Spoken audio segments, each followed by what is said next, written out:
the webinar that we are going to follow right now is the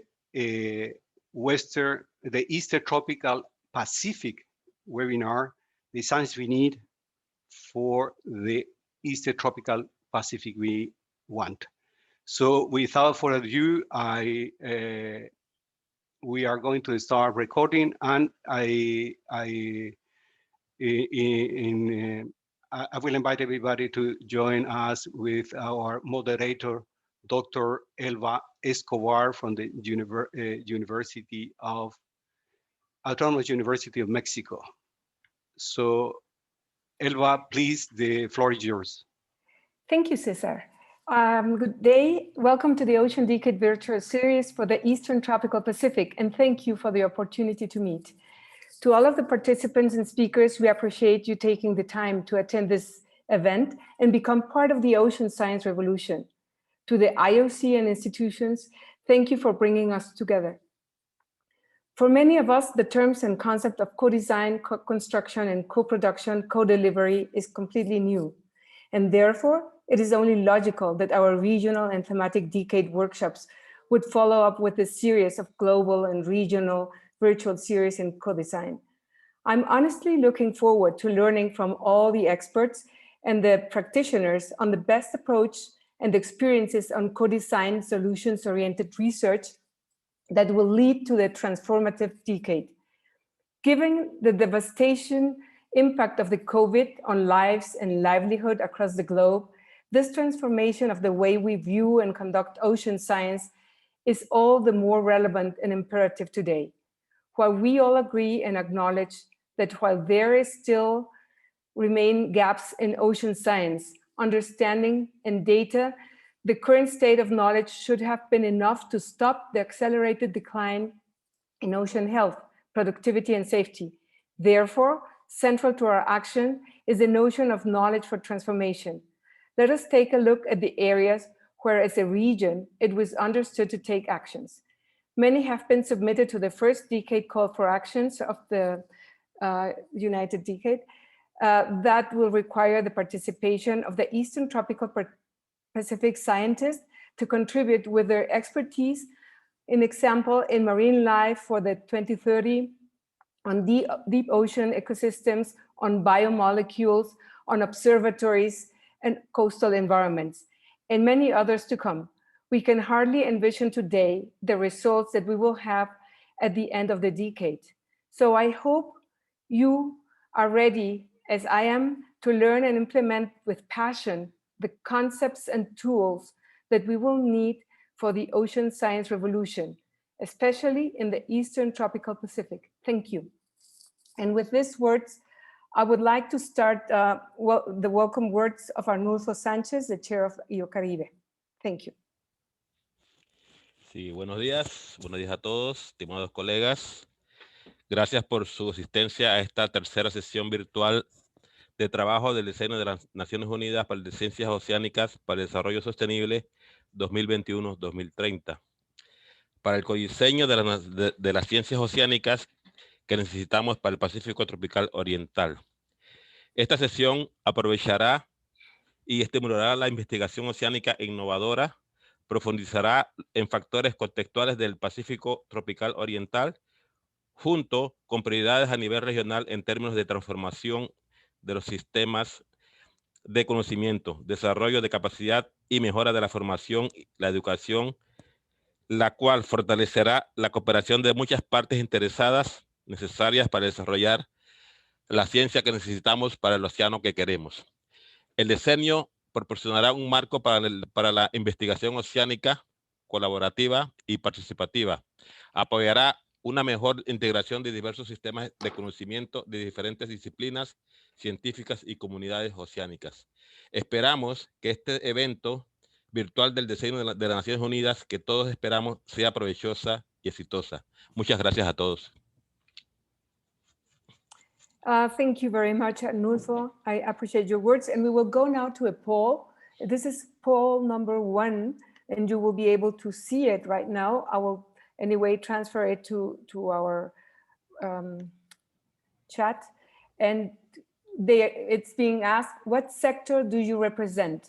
and you have to choose which one you represent: government, industry, NGO, academia, policymaker, regional, international organization.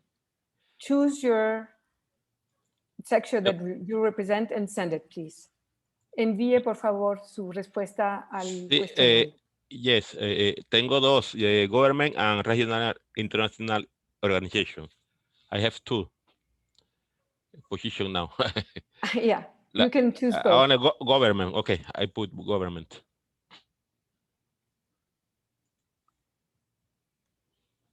It's okay? Perfecto. Vamos a dar unos minutos. We will give a couple of minutes so that you can reply. And we ask Cesar or Alex to please put the next slide, which corresponds to the presentation for our next speaker.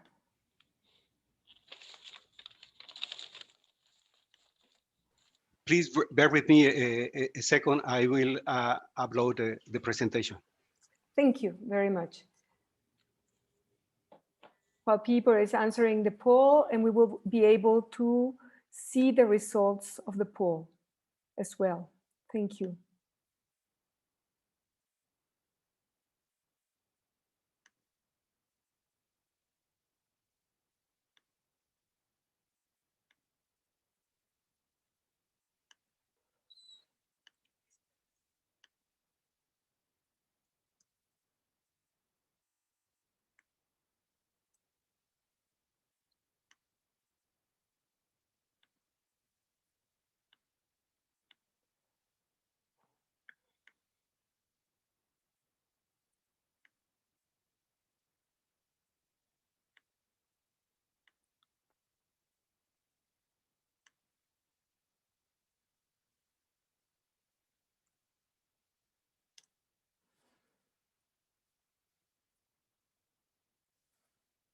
Estamos viendo en este momento las respuestas. We are looking at the responses, and we have a larger number of people working in the academia and another followed by the people working in the government.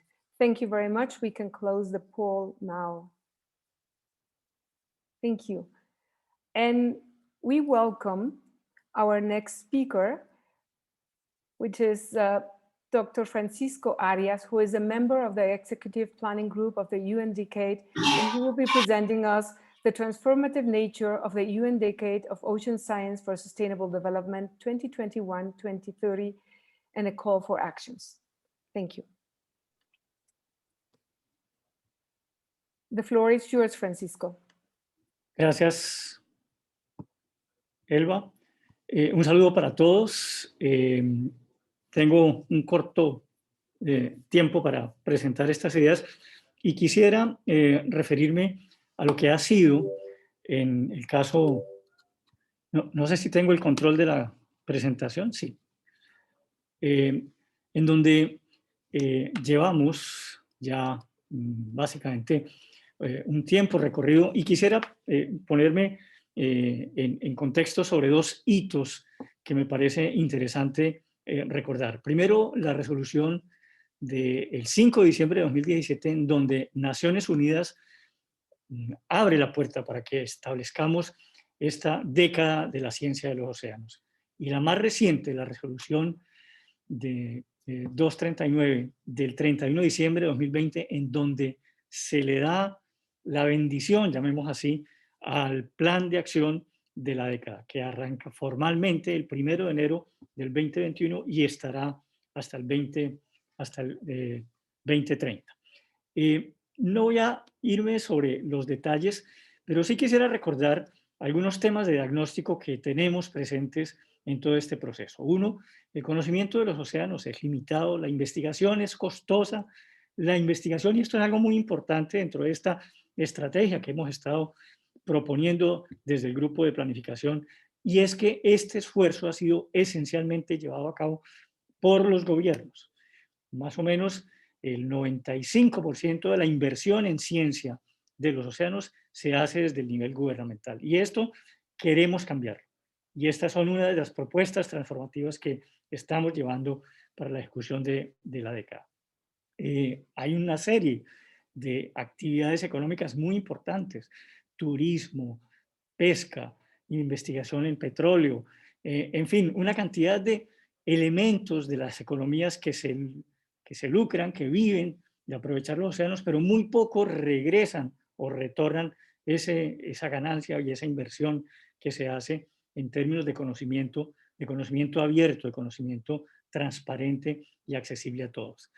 La investigación en los océanos, por este lado, obviamente está poco financiada, y hay otros elementos que nos preocupan. El desbalance enorme que existe entre el norte y el sur en términos de observaciones, en términos de capacidades y en términos de reconocimiento de la información para tomar decisiones. La gobernanza de los océanos es débil, tanto a nivel de naciones como a nivel internacional, y uno de los reclamos que hemos recibido los investigadores es que las ciencias generalmente son descriptivas, nos cuentan lo que está pasando, pero pocas veces están enfocadas en proveer soluciones. Nos hemos centrado en unos objetivos generales, que es generar conocimiento científico, desarrollar la infraestructura y las alianzas para un desarrollo sostenible de los océanos, y proveer ciencias, datos, información transparente, accesible a todos, para dar cumplimiento a los objetivos de desarrollo sostenible. Nos fijamos 6 retos generales: océanos limpios, saludables, predecibles, seguros, sostenibles y productivos, y transparentes y accesibles en términos del acceso a la información. Y nos centramos en una filosofía que hemos llamado la naturaleza transformativa del diseño de las ciencias oceánicas. Este es un elemento central de la propuesta. Está enfocado tanto a la acción como a los resultados, y que nos debe llevar a cambiar la manera tradicional como enfocamos la generación de conocimiento para administrar sosteniblemente nuestros océanos. Y queremos que se manifiesten distintos elementos: cambiar radicalmente el entendimiento de la contribución de la ciencia para la toma de decisiones, traducir los resultados de la ciencia en la solución de problemas, en el lenguaje y la oportunidad que necesitamos para resolver esos problemas, agregarle valor a las ciencias naturales con otras ciencias que suelen pasar por el lado, digamos así, como las ciencias sociales, el conocimiento tradicional, el valor de esas historias de vida de las comunidades que deben contribuir a responder las preguntas que necesitamos para atender la sostenibilidad de nuestros océanos. Fortalecer el uso de la ciencia en los tomadores de decisiones es un reto, de traer a quienes toman las decisiones para que nos escuchen, a los científicos, y nosotros como científicos proveer las herramientas y acercarnos a los tomadores de decisiones para que esa información llegue donde debe ser y en el tiempo en el que se debe tomar. Participar, y este es uno de los retos enormes que tenemos con el sector privado en la resolución de los problemas en el océano. Aquí hay un enorme reto desde la perspectiva de involucrar a todos los actores interesados en los océanos, liderar nuevas tecnologías sostenibles, en una filosofía de bajo carbono, en una filosofía de enfrentar los problemas del cambio climático, adoptar un concepto de acceso a la información, no solamente de abrir la información y hacerla disponible, sino de conseguir de que todos los que tienen acceso a esa información puedan utilizarla, puedan aprovecharla, y ahí necesitamos un enorme esfuerzo en términos de generación de capacidades, especialmente en países como los nuestros. Enfocarnos y generar productos para audiencias específicas, tomadores de decisiones, industriales, comunidades, comunidad académica, etcétera, y por supuesto contribuir al desarrollo de la Agenda de Naciones Unidas de Desarrollo Sostenible. La naturaleza transformativa del diseño tiene que llenar vacíos de información, propiciar acciones y comprometer a todos los actores interesados en esas acciones, y por supuesto desarrollar capacidades, homogenizar las capacidades universales en términos de generar ciencia, generar conocimiento y tomar decisiones. La naturaleza transformativa del diseño debe utilizar la Agenda 2030 para enfocar sus esfuerzos. Esperamos que se planifique una cadena de valor que genere conocimientos y que conduzca a las aplicaciones y la solución de los problemas que encontramos en términos de uso, aprovechamiento sostenible y conservación de nuestros océanos. Como dijimos, debemos estar centrados en la generación de soluciones y además abordarlo desde una perspectiva ambiciosa, de propuestas de gran envergadura que privilegien lo que hemos denominado la colaboración y la participación de diversos actores interesados, que abarquen varias disciplinas, lo hemos mencionado, vincular las ciencias sociales, las ciencias que no son tradicionalmente tenidas en cuenta en el análisis de las ciencias naturales para que haya parte de ese proceso de análisis y de generación de conocimiento. Y de una manera importante le hemos dado visibilidad a lo que hemos llamado el conocimiento tradicional. Ahí hay un valor que hay que aprovechar, hay que trazar las líneas y tender los puentes para la comunicación entre la ciencia occidental y la ciencia tradicional y aprovechar ese conocimiento en pos de generar esas capacidades universales y adicionalmente incluir lo que hemos llamado el diálogo intergeneracional entre los mayores y los jóvenes investigadores, darle un privilegio al concepto de género, al concepto étnico y a la participación y la cobertura geográfica. De tal forma que todas las partes de nuestra sociedad hagan uso de ese conocimiento para el aprovechamiento sostenible de nuestros océanos. Tenemos también como propuesta lo que hemos llamado la participación, en donde hay una serie de estrategias diseñadas para atraer estos otros actores interesados que tradicionalmente no participan de la producción de ciencia. En particular, todo lo que tiene que ver con la empresa privada, lo que tiene que ver con los, como dijimos, etnias y grupos sociales que llamamos el conocimiento tradicional que nos debe aportar.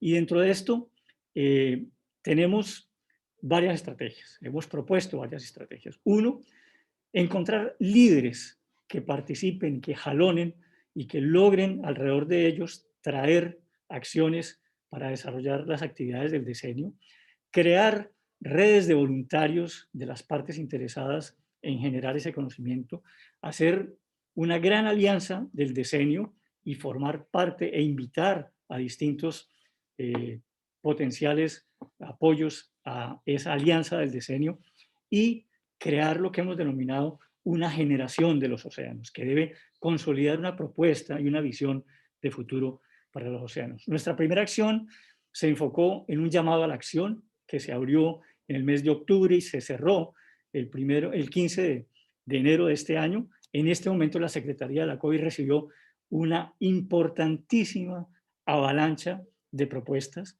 que están enfocadas en estos puntos, en estos elementos que mencioné anteriormente, y en esta etapa vamos a identificar cuáles son esas propuestas, cuáles son esos líderes, cuáles son las necesidades de financiamiento que tienen esas propuestas con el fin de consolidar el primer paso y las primeras acciones en el desarrollo de la década. Habrá otras llamados a la acción y esperamos que esta sea, como así aparece, una muy rica, un rico escenario de propuestas y de, digamos así, acciones para arrancar los propósitos de la década. Necesitamos financiamiento, estamos también consiguiendo que estos actores privados, estas fundaciones, estas estrategias filantrópicas que existen en el mundo se vinculen a la década. Se ha avanzado en esto y creo que vamos por buen camino.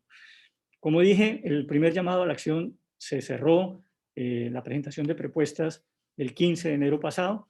Estamos esperando los resultados. Ya hay una evaluación. El grupo de planificación recibió una información y estamos muy contentos con la respuesta inicial y esperamos a lo largo del año ir consolidando estas propuestas para darle arranque. Quería compartir con ustedes el cronograma general de la década. Me parece que es un elemento de contexto interesante y vemos cómo cada una de las propuestas de tiempos van acompasadas en materia de generar esas propuestas, generar recursos, conseguir la asociatividad de nuevos actores para que se vinculen a la década y el compromiso de ir avanzando, ir evaluando e ir, digamos así, corrigiendo en el camino, si fuere necesario, nuevas propuestas para que el 31 de diciembre del 2030 podamos decir con orgullo, cumplimos este compromiso. Muchas gracias y Elba, te devuelvo la palabra. Un saludo muy especial para quienes nos han escuchado. Muchas gracias, Francisco. Thank you very much, Francisco. And we will, because we are a little bit restricted in time, we will continue now with the presentation that Julie Rigaud, IOC-UNESCO, will provide us today. And this is the overview and outcomes of the regional meeting and regional and global sessions. She will be as well presenting us the introduction on co-design, co-production, and co-delivery. And we appreciate your presentation. Julie, please, thank you.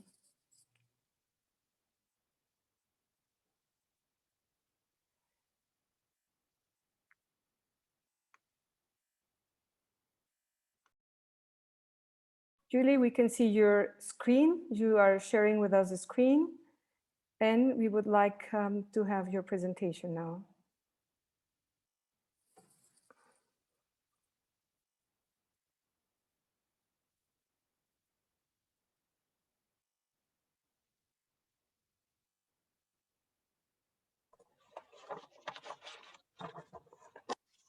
Can you hear me, Helva? Yes, we can hear you very well. Thank you very much, Julie. Hello, good morning, everyone. I hope you can see also my screen. Please let me know if that's not the case. We are seeing somebody's screen right now. Now we see you. Okay. So Okay. probably we will see now your screen. If you are able, or whoever is assisting you can share it with us. Okay, thank you. So I will provide an overview of the outcomes of the regional and global session we organize on co-design and give you a short intro on the co-design concept. So the peer review of the draft implementation plan of the Ocean Decade revealed a strong demand for discussion and guidance, including in terms of capacity development on how to achieve this transformative ocean science that is relevant and responsive across the entire value chain, from knowledge generation to applications and services, that reaches across stakeholders, communities, geographies, sectors, genders, generations, and disciplines, actively seeking collaboration between natural, social science, and humanities disciplines, and which is co-designed and co-delivered through innovative and sustainable partnerships, including with stakeholders from least developed countries and small island developing states.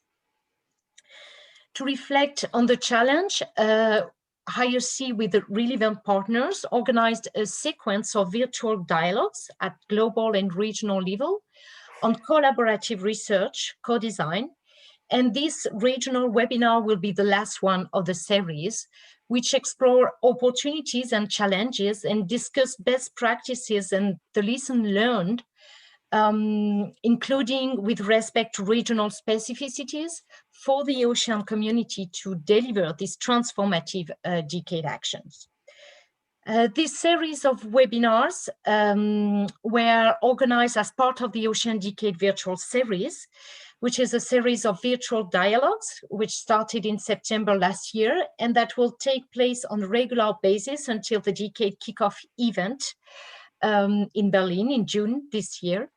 And the purpose of this Ocean Decade virtual series is to communicate on the unique opportunity the Decade offers for diverse stakeholders group to initiate the co-design of these transformative solutions. They are organized around the Decade challenges, which cluster the most pressing priorities for the Decade, as well as cross-cutting issues. And these include, as you can see on the screen, sessions on the blue economy and the seeds, gender, data, climate ocean nexus, food security, and other topics. Three key principles we are seeking to promote through these webinars are the concept of inclusivity, leaving no one behind, and also the concept of subsidiarity, and finally the concept of co-design and co-delivery. And this is the topic of today. And this includes looking at the ways in which the decade will work at the science policy and science solutions interfaces, and how these innovative partnerships can lead to fulfill the ocean decade. So for this series on co-design research, and I will move to the next slide. Julie, we are not seeing your screen, and I think this is a glitch that either Cesar or Alex have, and I think they are trying to. Are you willing me to show your presentation? I can try to. Please do so, Cesar, because nobody is seeing the presentation, and I think it's important.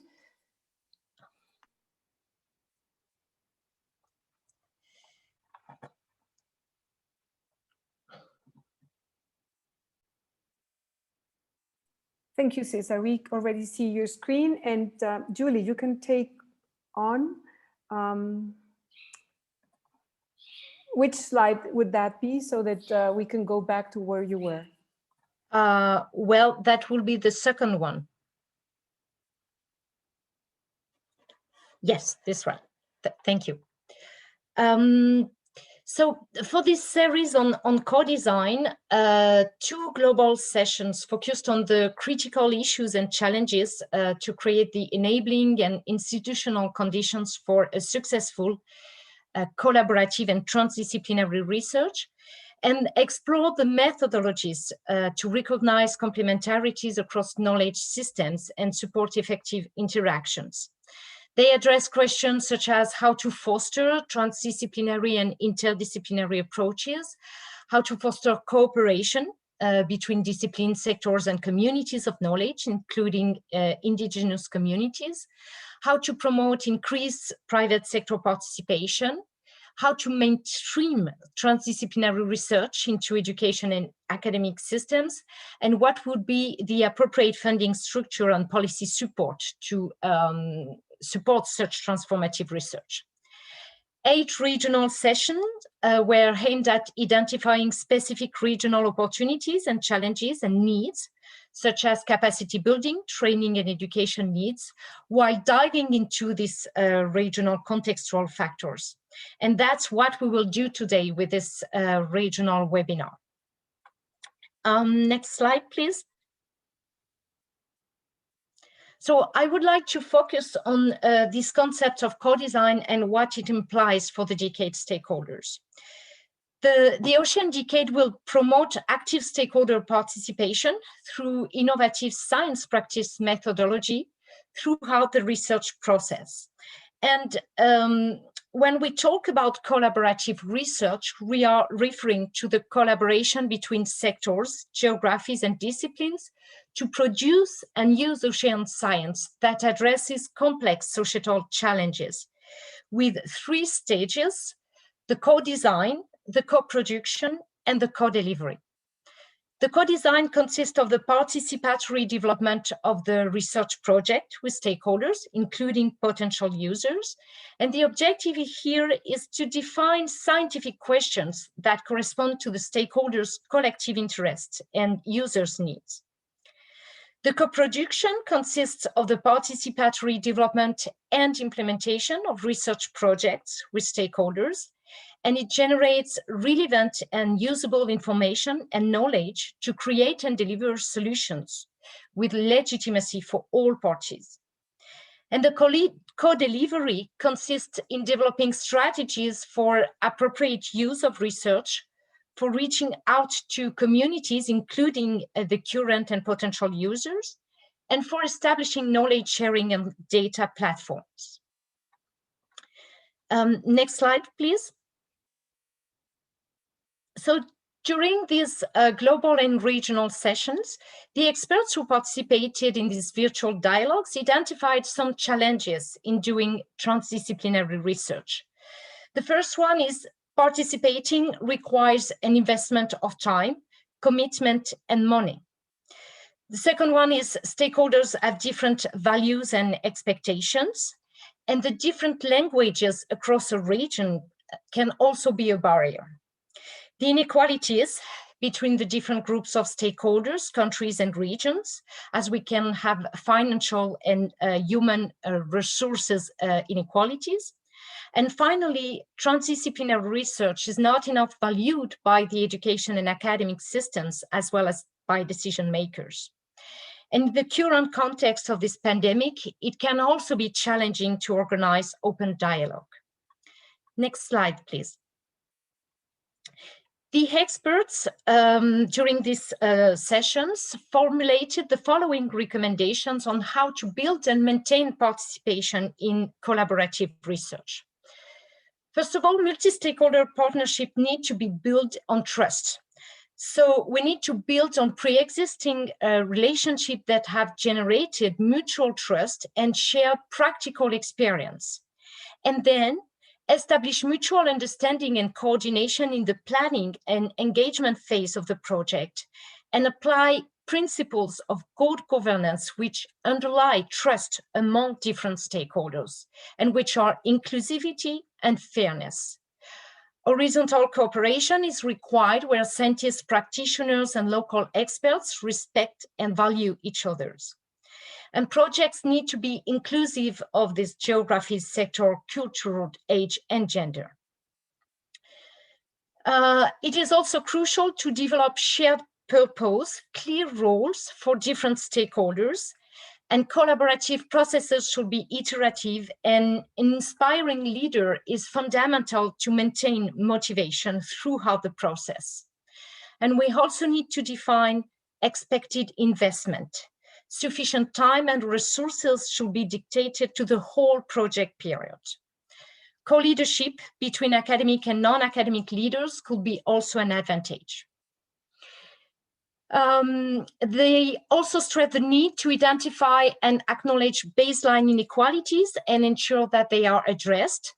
Capacity development is valuable for instilling a sense of ownership and for sustaining project results. And as not all stakeholders might understand the benefits of participating, it is also crucial to evaluate and establish common goal and a positive impact for all parties, and communicate clearly potential benefits. And finally, structural mechanisms to manage complexity should be in place. Structural facilities and or dedicated human resources for building effective communication is also important. Designing appropriate multi-level, multi-stakeholder governance structure is also fundamental, and the existing governance frameworks and associations can provide a starting point for different or larger collaborations. Next slides, please.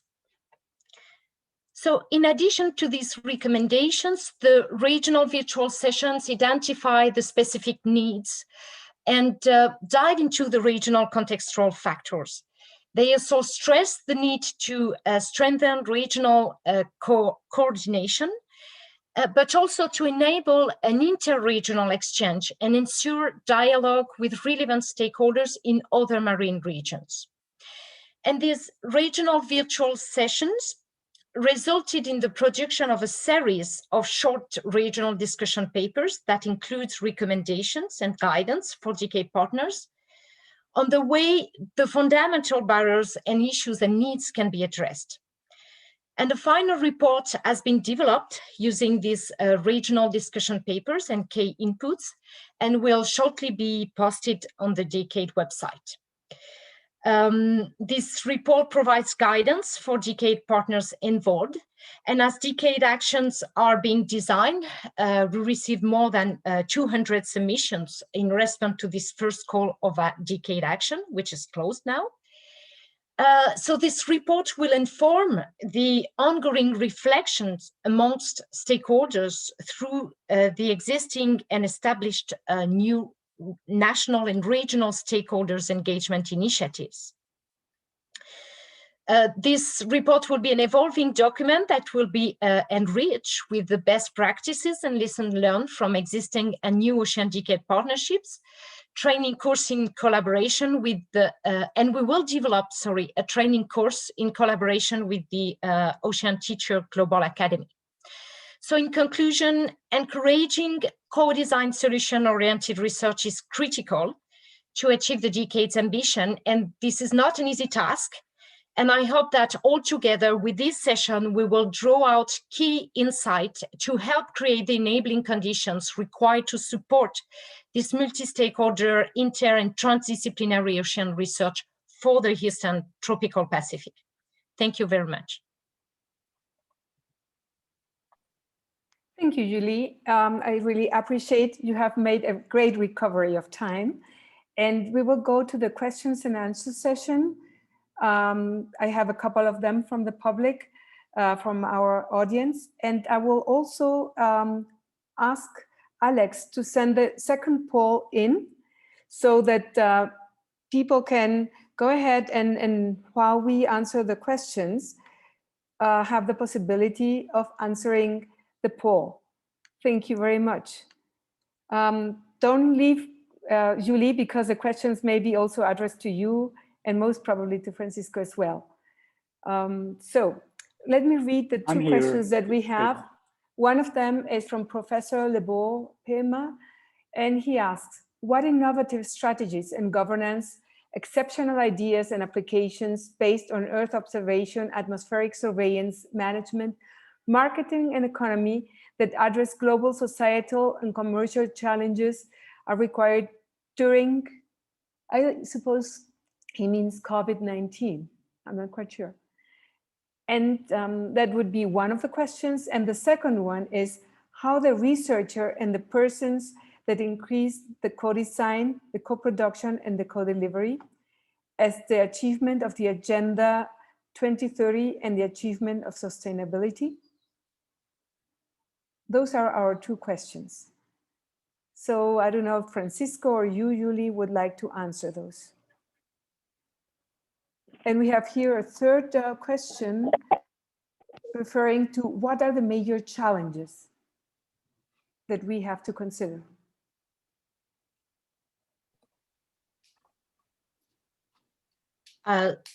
So maybe I can reply to the major challenges for this co-design. That's the question. Am I correct? Yes, you're correct. Okay. So yes, these regional sessions and global session really stress the need to establish trust and build this partnership and this co-design process on trust, and also requested, of course, to overcome these inequalities. And that will be the objectives of the decade, to develop to identify the capacity development needs, and that's what I hope we will do during these sessions for the Eastern Tropical Pacific. Thank you. We also have a question from Dr. Jorge Cortez. He wonders how the countries from the region represented, and how are the countries from the region represented in this initiative?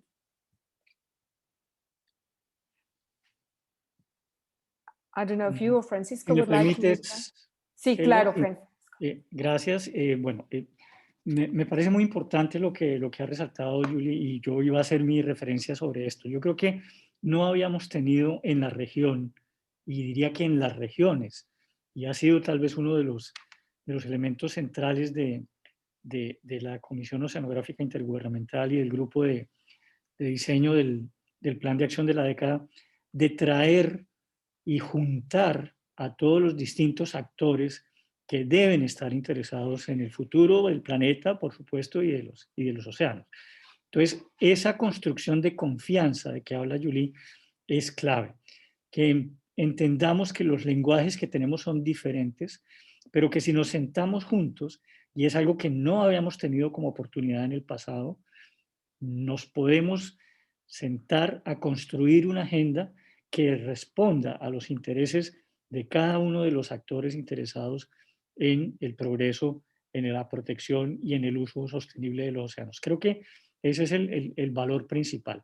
Lo segundo, la intención para el doctor Cortés es que todos participemos como academia, como interesados en el tema del aprovechamiento, como inversionistas, como privados, como comunidades, y de común acuerdo construir esa agenda, hacer un compromiso de cada uno de nosotros en la medida de nuestras capacidades, en nuestros intereses, y algo muy importante también, elevar el nivel de capacidades regionales, acercarlo de una manera que todos tengamos la misma oportunidad en términos de producir ciencia, de generar conocimiento, pero también de aprovecharlo.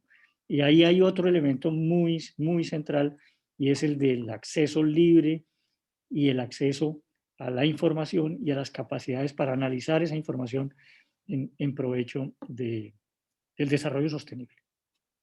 Muchísimas gracias, Francisco. Thank you, Julie. We don't have any more questions. We already have the results from the poll. You can check them.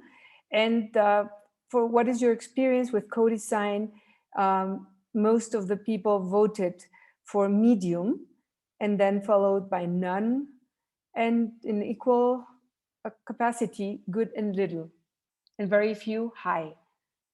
So we will move now to our second section of this virtual event, and we will try to now learn from the experts what the main challenges and opportunities are for co-design, co-produced, and co-delivered science. We will see two regional case studies.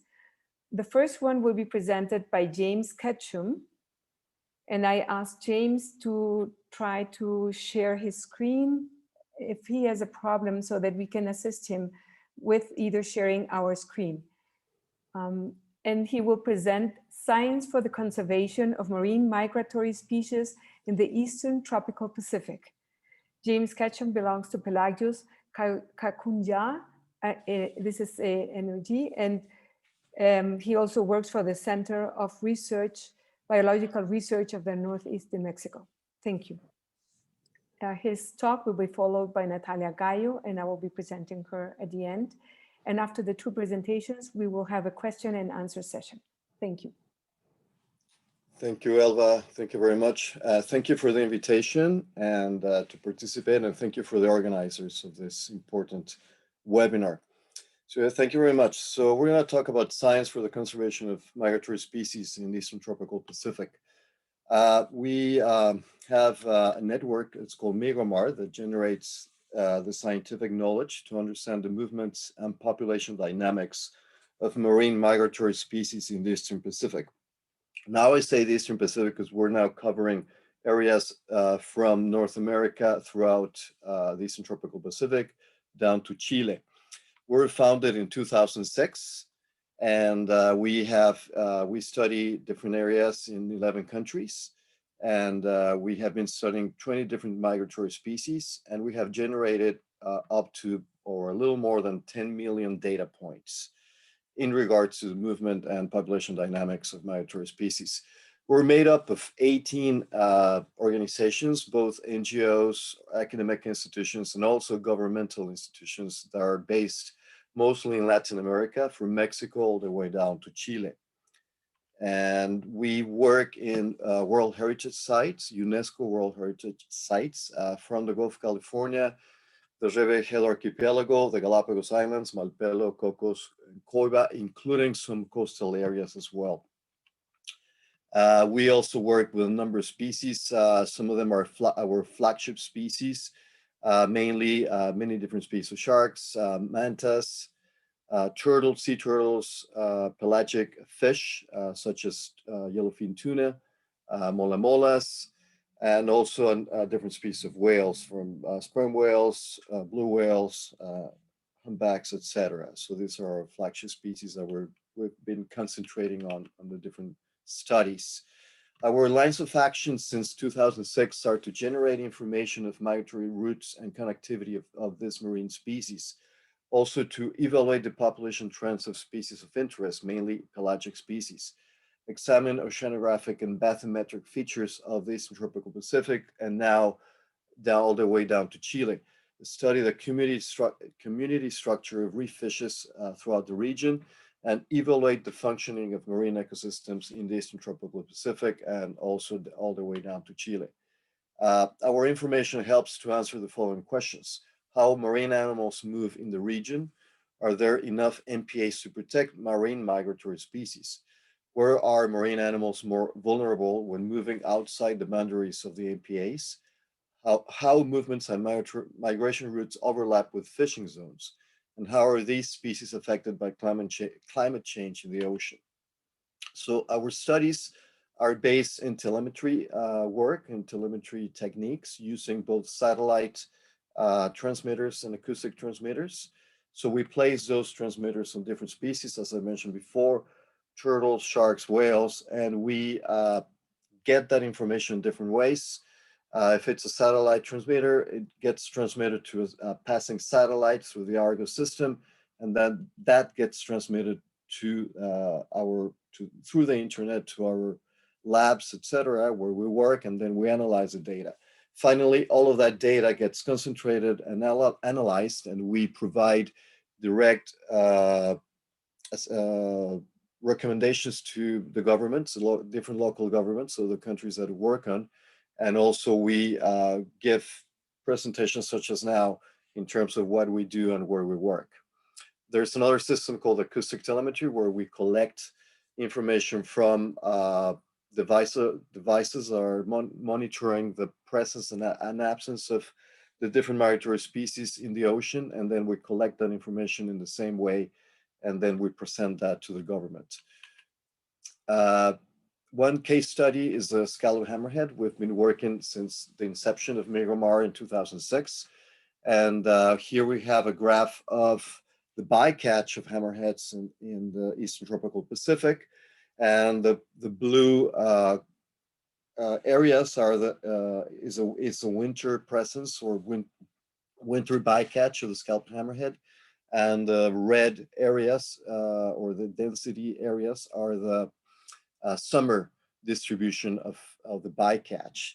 And as we can see, during the winter, this bycatch information is concentrated more between the Galapagos and Cocos Islands. And during the summer, it's more widespread throughout the Eastern Tropical Pacific. To the right, in the right-hand side panel, we have the satellite tracks of different species, different hammerheads, that are moving pretty much overlapping those areas where this species has been caught in the Eastern Tropical Pacific. This is a study that was done in this area. It was a global study, but this is a part that belongs to the Eastern Tropical Pacific.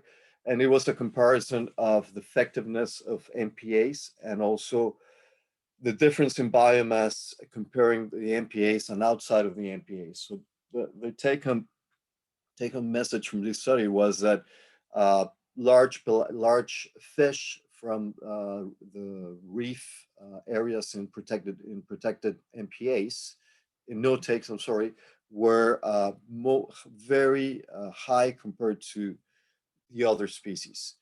When comparing effective MPAs to non-effective MPAs, we see that there's a high difference between the two in terms of biomass of the larger reef species.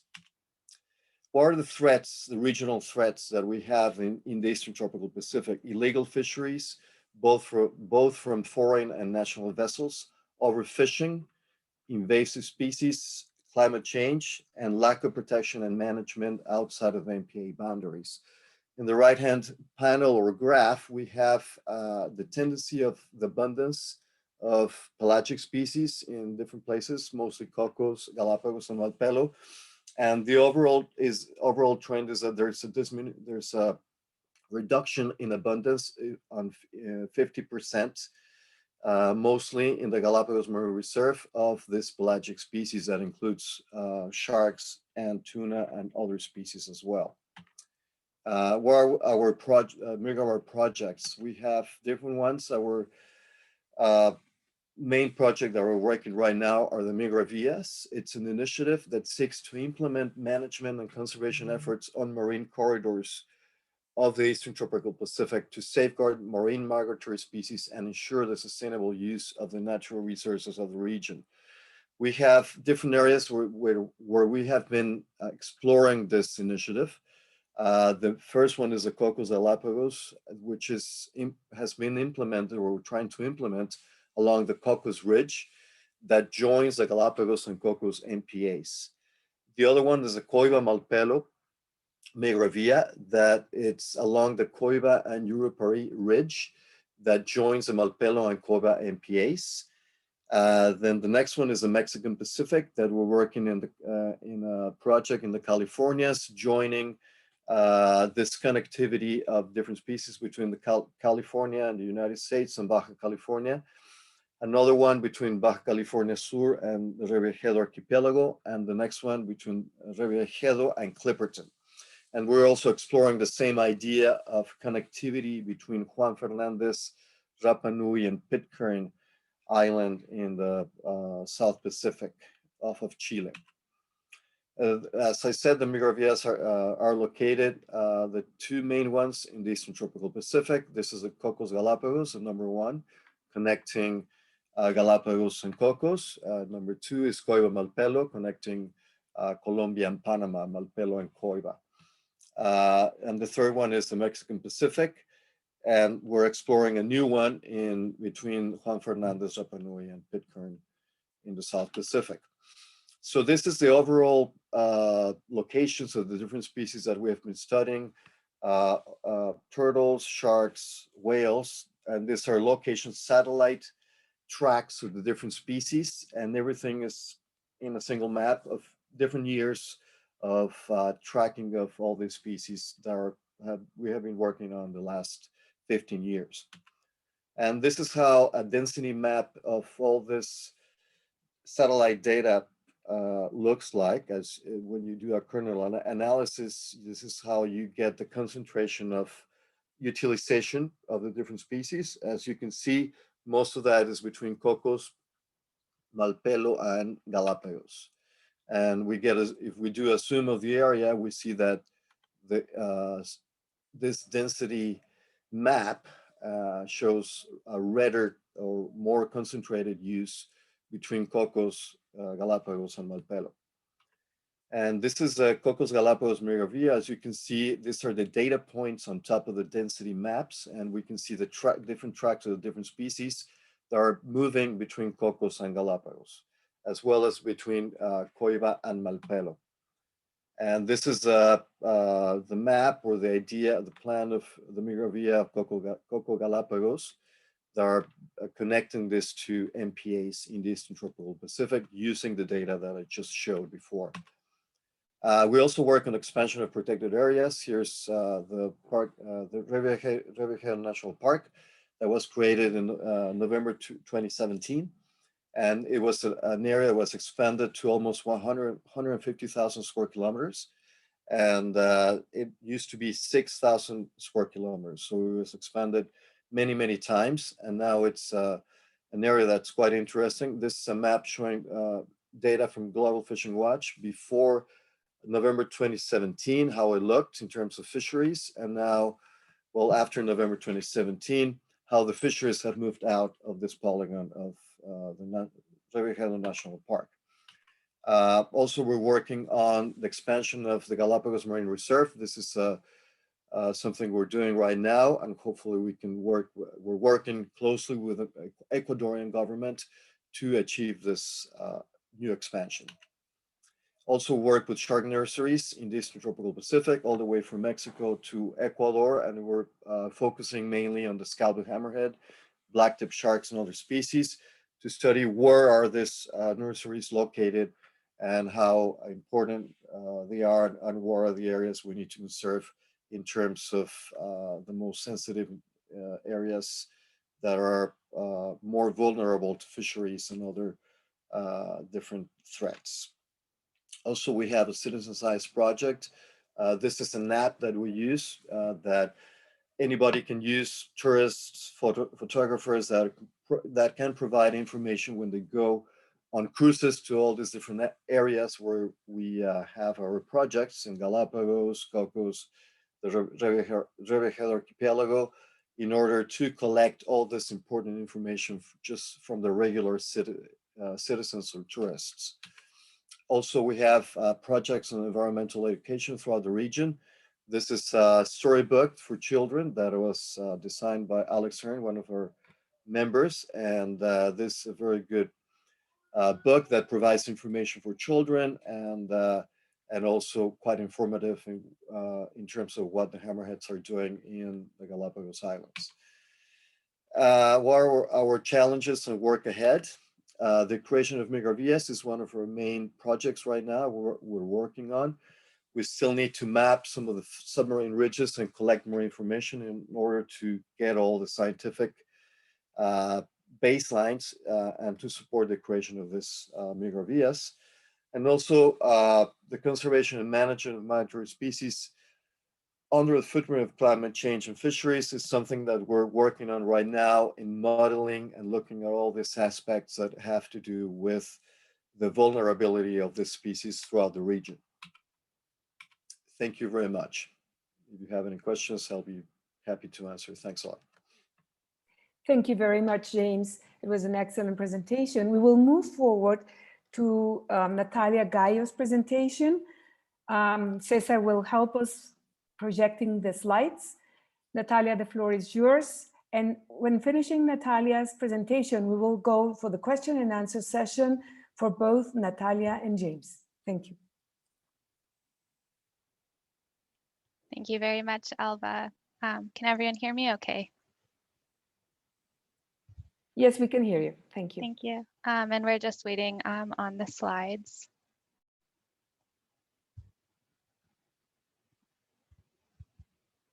Yes, bear with me if you could, James, to stop sharing. So I will try to share.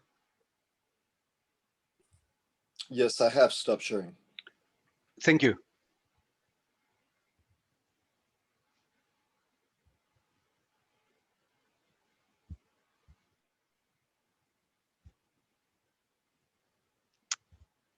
Thank you very much, Cesar. And if you could just advance the slide. Great, thank you. So my name's Natalia Gallo. Thank you very much for the opportunity to speak as an early career ocean professional at this event. And my talk is based on my experiences over the last 2 years as a postdoc with the CalCoffee program. I had the opportunity to join the program during an important leadership transition and had the opportunity to serve on the CalCoffee Executive Committee as an early career ocean professional. As such, I had a front row view on how CalCoffee is embarking on new efforts to connect with stakeholders to co-produce knowledge. It was very interesting to hear Julie's talk because it's quite similar to the path we've been following. And so I'm really happy to share some of these experiences here. Next slide, please. Thank you. And so the theme of my talk today is actually this reciprocal arrow. And the reason I'm devoting a slide to it is because I think it's an essential element that will determine the success or failure of the UN Decade's efforts in creating the science we need for the ocean we want. And that's because while scientists are well trained in the scientific method, the ocean we want requires input from stakeholders outside of the scientific community.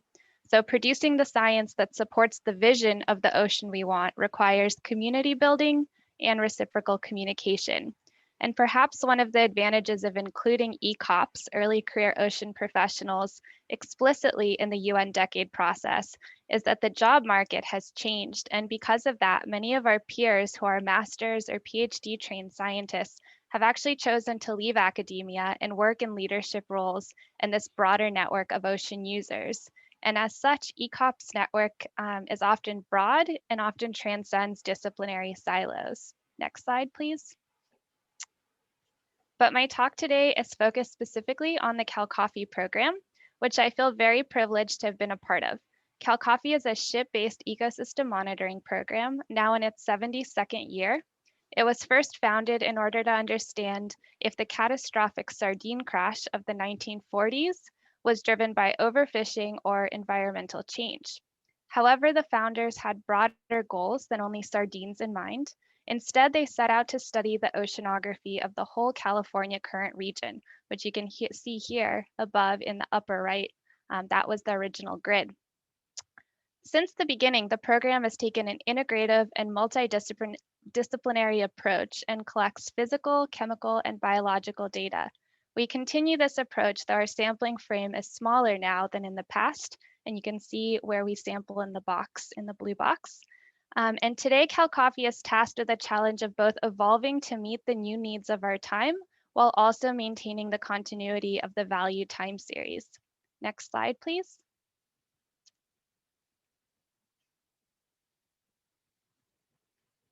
Next slide, if possible, Cesar.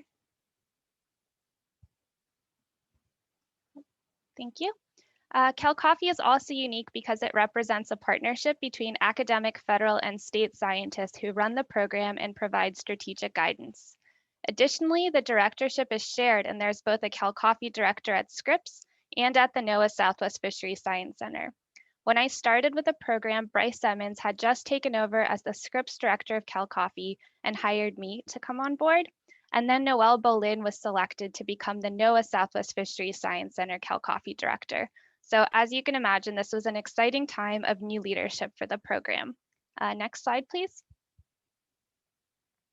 One of my first tasks as a Cal Coffee postdoc was to examine how Cal Coffee could better link the data produced by the program to support regional stakeholder needs for responding to climate change. The goal, as part of the Ocean Visions effort, was to develop a framework that other monitoring programs could also follow to link their monitoring data with stakeholder needs relating to climate change impacts and adaptation. The steps I took were to first synthesize the available climate relevant data from Cal Coffee, to consider the different policy frameworks that guide management for the region, to identify how Cal Coffee monitoring data were already being used to support decision making, and then to identify our broader community of stakeholders. Next slide. And so here you see the community of Cal Coffee stakeholders that we identified. This includes other programs that are working in the region to collect data, which are featured here in the top, such as AMECOCAL, which is found south of the border from us, the CCLTR program, and other regional integrated ocean observing systems and different fisheries surveys. So these are also knowledge producers and other monitoring programs that are collecting data in the greater region where we are. And then there's also different types of data users, and those are all found on the bottom. And these include those in the academic community, management and policy community, the fishing and aquaculture community, managers of marine conservation areas, educational facilities, and other ocean users. So next slide. Once we had identified this broader web, we invited representatives of each of these stakeholder groups to join us for a one-day stakeholder workshop that took place following the Cal Coffee 2019 annual conference. We had 60 to 80 participants, and they represented 43% researchers, 19% federal marine resource managers, 17% state marine resource managers, 14% nonprofits, 4% fishing, and 3% ocean-based industry representatives. The stakeholder workshop was also co-organized by members of the Cal Coffee Committee with California Sea Grant and the Center for Climate Change Impacts and Adaptation at Scripps, thus also helping to develop those new relationships. In addition to participating in the workshop, stakeholders also responded to a survey to help us better understand community needs. The outcome of these efforts is now published in the summary report on leveraging the legacy of the Cal Coffee monitoring program. Next slide, please. For example, we were able to see which areas of Cal Coffee research the stakeholder community saw as most essential. Climate change and fisheries received the highest responses, but stakeholders also valued the importance of the Cal Coffee dataset for tuning and validating physical and biological models, for understanding marine ecosystem function and services, for complementing other monitoring programs, and for increasing our fundamental understanding of ocean processes. Following the workshop, 51% of stakeholders said that they saw opportunities to leverage CalCoffee to better serve their own monitoring needs, and 43% saw some potential. Additionally, the stakeholder workshop allowed us to better understand the current and emerging monitoring needs and priorities of our regional community. And this community feedback was then used to develop strategic recommendations for areas of focus for the program, such as ensuring the continuity of CalCoffee ocean acidification measurements and producing more user-friendly data products. Next slide, please.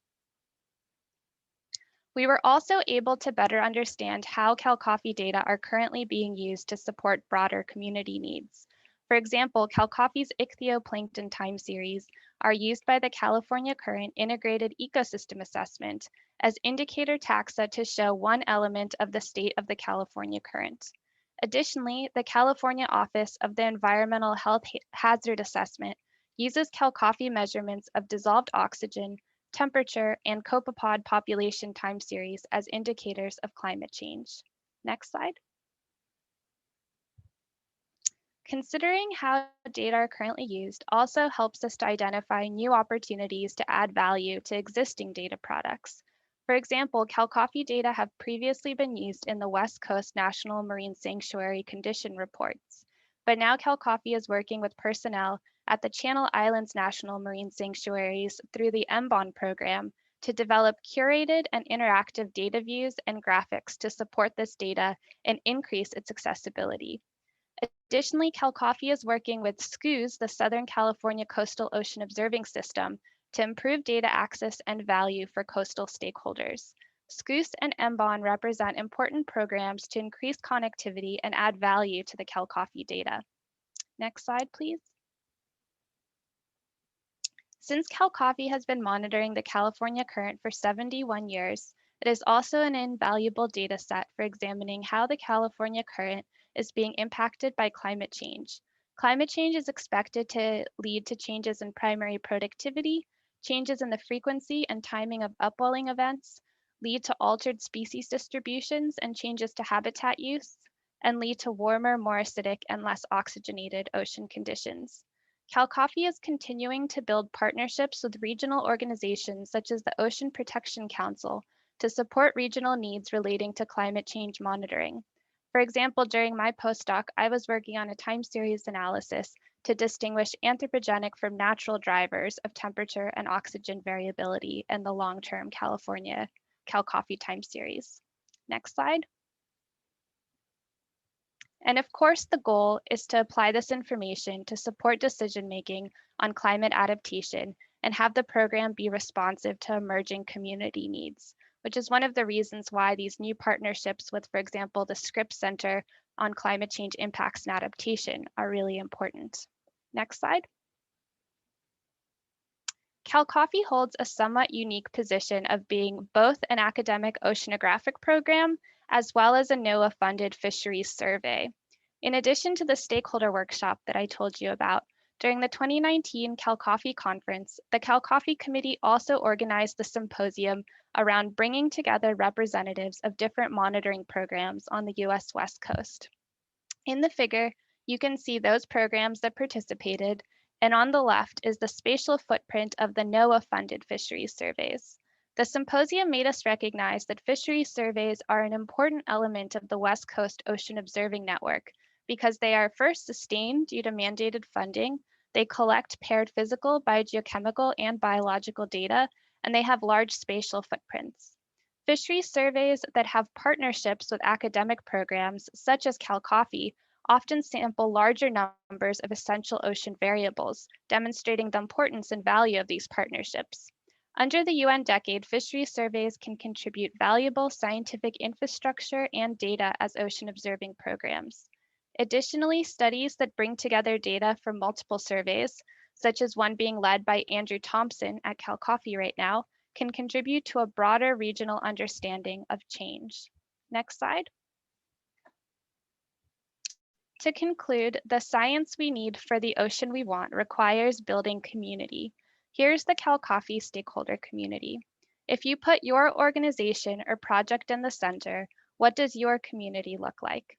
I hope from this talk you have seen the value of this approach and the importance of the double-sided arrow in communication. It is also important to note that this process must be iterative so that the community can grow together and so that emerging community needs are considered during the UN decade and beyond. Next slide. So thank you for your attention and the opportunity to present.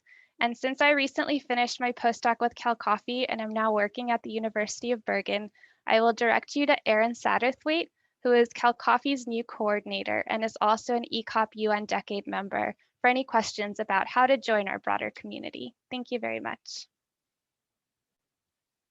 Thank you so much, Natalia, for such a clear presentation, and congratulations for the ECOPs. You have very nice representatives giving very important information. We have a couple of questions that I would like to now bring forward to the question and answer session. We have a question from Yolanda Alvarez. She wonders, no, this is a different question. This is for the upcoming session. I'm sorry, for some reason there is a question from Enriqueta Velarde. She wonders if seabirds are important. She mentions that seabirds are important components of the marine ecosystems due to the fact that they prey on many marine species, constituting an important source of mortality on populations in the marine environment. If these should be included in the initiatives, both Cal Coffee and the Pelagos. So I leave the question to James and to you, Natalia.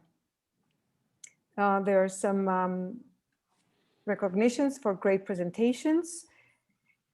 And then Omnia Ibrahim wonders how people can join the Cal Coffee program and use the data for the monitoring the plankton with the toxic effects of the environments, to how they can use data for the monitoring of plankton for the toxic effects of the environment. Sure, I can take a stab at answering one or both of those, if that's okay, James, or would you like to start? Go ahead. Okay. No, go ahead. So Enriqueta, first to your question, seabirds are included as part of the Cal Coffee monitoring, and we can do that because we have a partnership with the Farallon Institute, and so they actually go out on Cal Coffee cruises and they do the seabird monitoring for all of our cruises. And then Omnia, to respond to your question, I would recommend that you send an email to Erin Satterthwaite. Cal Coffee is always looking to broaden its user community. And in fact, there are certain kind of newer techniques that we've been employing that you might be interested in, including both the NCOG program, which is it's our genomics program. And so we're actually collecting water samples and then filtering them and sequencing them, which can allow us to both look at what's in the water, and then also actually we're doing metatranscriptomic analyses too, so you can actually see what's being produced by what's in the water. And then we also, I believe, through the partnership with SCOOS, are going to have a flow cytobot that will be employed on Cal Coffee cruises in the future, which will allow us to look in situ as we're moving through at what's in the water in terms of the phytoplankton. So there's definitely an interest in harmful algal blooms in the region. There was a really strong red tide earlier in 2020.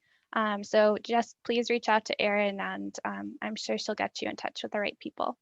Thank you for your question. Thank you, Natalia. And James, if you would like to add something else, and there is a question from Yolanda Alvarez where she can get the book for the children book. Thank you. Yes, thanks for the questions. And to Enriqueta Velarde, yes, we're planning to include seabirds, of course. They're an important component of marine ecosystems.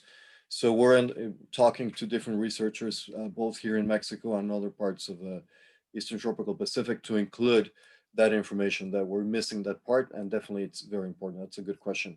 In regards to the book, yes, you can send me an email and I can get back to you how to explain you how to get the book, but we're happy to send it out.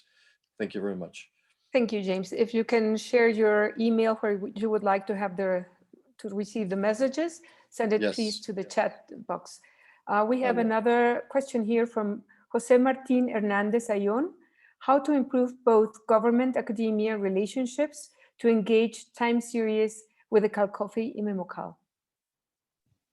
Hi, Jose Martin. Thank you for your question. Of course, engaging IMECOCAL is a really high priority.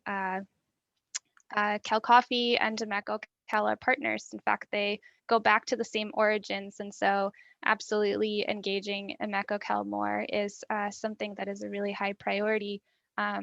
As you identified, there are certainly challenges in order to do that. And those challenges haven't particularly been made easier due to COVID. We started, I think, in 2019 to do a joint symposium with CICESE, which was supposed to be an annual symposium between Scripps and CICESE. But of course, that was put on pause this past year. But I think whenever there are opportunities, especially to bring early career ocean professionals, master students, PhD students, postdocs, and have those be students and early career professionals who participate in both programs, I think that would be a really tangible way to move forward in improving connections between those two programs, because we're so close. It's a 2-hour drive south to CICESE. And we certainly from the CalCOFI side really value that partnership. Thank you for your question. Thank you, Natalia. And to finish, we have 2 last questions for this session. And you can send more questions in, and we will be able to answer after the meeting and sending you an email. So add your email for additional questions. Diana Angel would like to know, she says, you made us understand the importance in community work and participation, but what about the industries that do not change their policies and also are not regulated by the government that give a budget to carry out these investigations? Is there really an impact with the information from the investigations? And Luis Peña Manjarres in Spanish, buenos días, excelentes presentaciones. Good morning, excellent presentations. En los últimos años se ha registrado un incremento de magnitud de los florecimientos algales de las diatomeas Pseudoniscia que han detectado alguna variable ambiental asociada a estos eventos. He wonders if in the last year there has been an increase in the magnitudes of blooming associated to the diatom Pseudoniscia that have an impact in the variables of the environment, or that are related to changes in the environment. Yes, I don't know. I can answer maybe the first one from Diana Angel. Okay, thank you. Yes, we're trying to have an impact with the information that we use. So, and that's the reason we have this initiative called Migratory, and that includes a lot of policy work that we work hand in hand with other organizations that provide information in terms and analysis, the proper analysis to provide the policy aspect of this initiatives. And we don't get really funding from the government. These are mostly private foundations that fund most of this work. And some of it's government, but it's very little actually. So we're independent of any government putting any leverage on the studies that we do. But we do provide the information to the different local governments in order to improve the conservation of the different species. And this Migravias initiatives are trying to do that. And these are binational and trinational initiatives that are difficult to achieve, but we're working strongly in those initiatives, and we're quite advanced in the COCOS Galapagos Migravia that hopefully we're going to get that done soon. Thanks. I hope I answered that question. Thank you, James. And we will move forward now to the next session. And those questions that have not been answered right now, we will try to put you in contact with the presenters, with the experts, so that they can answer later these questions. Thank you very much for your interest. So in our next session, which is related to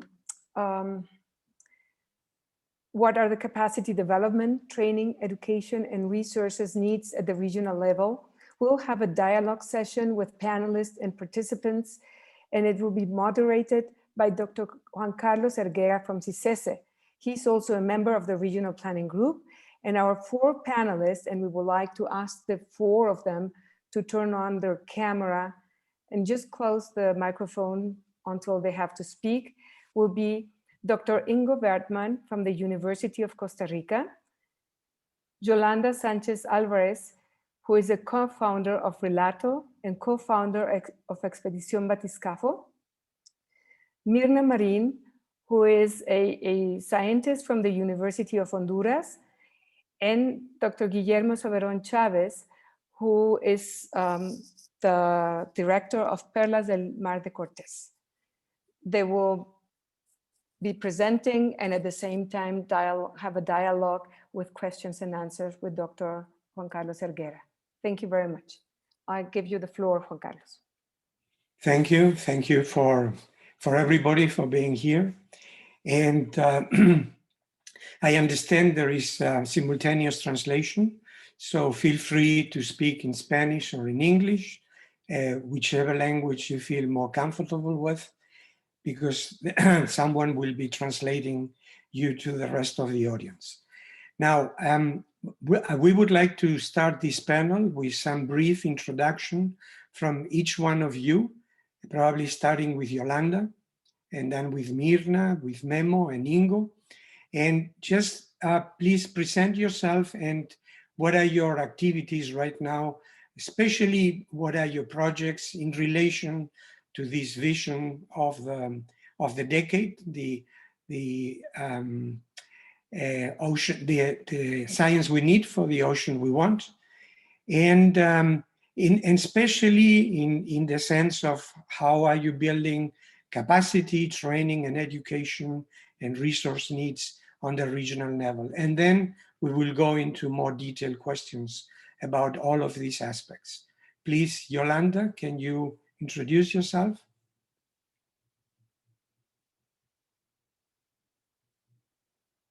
Yolanda, are you connected?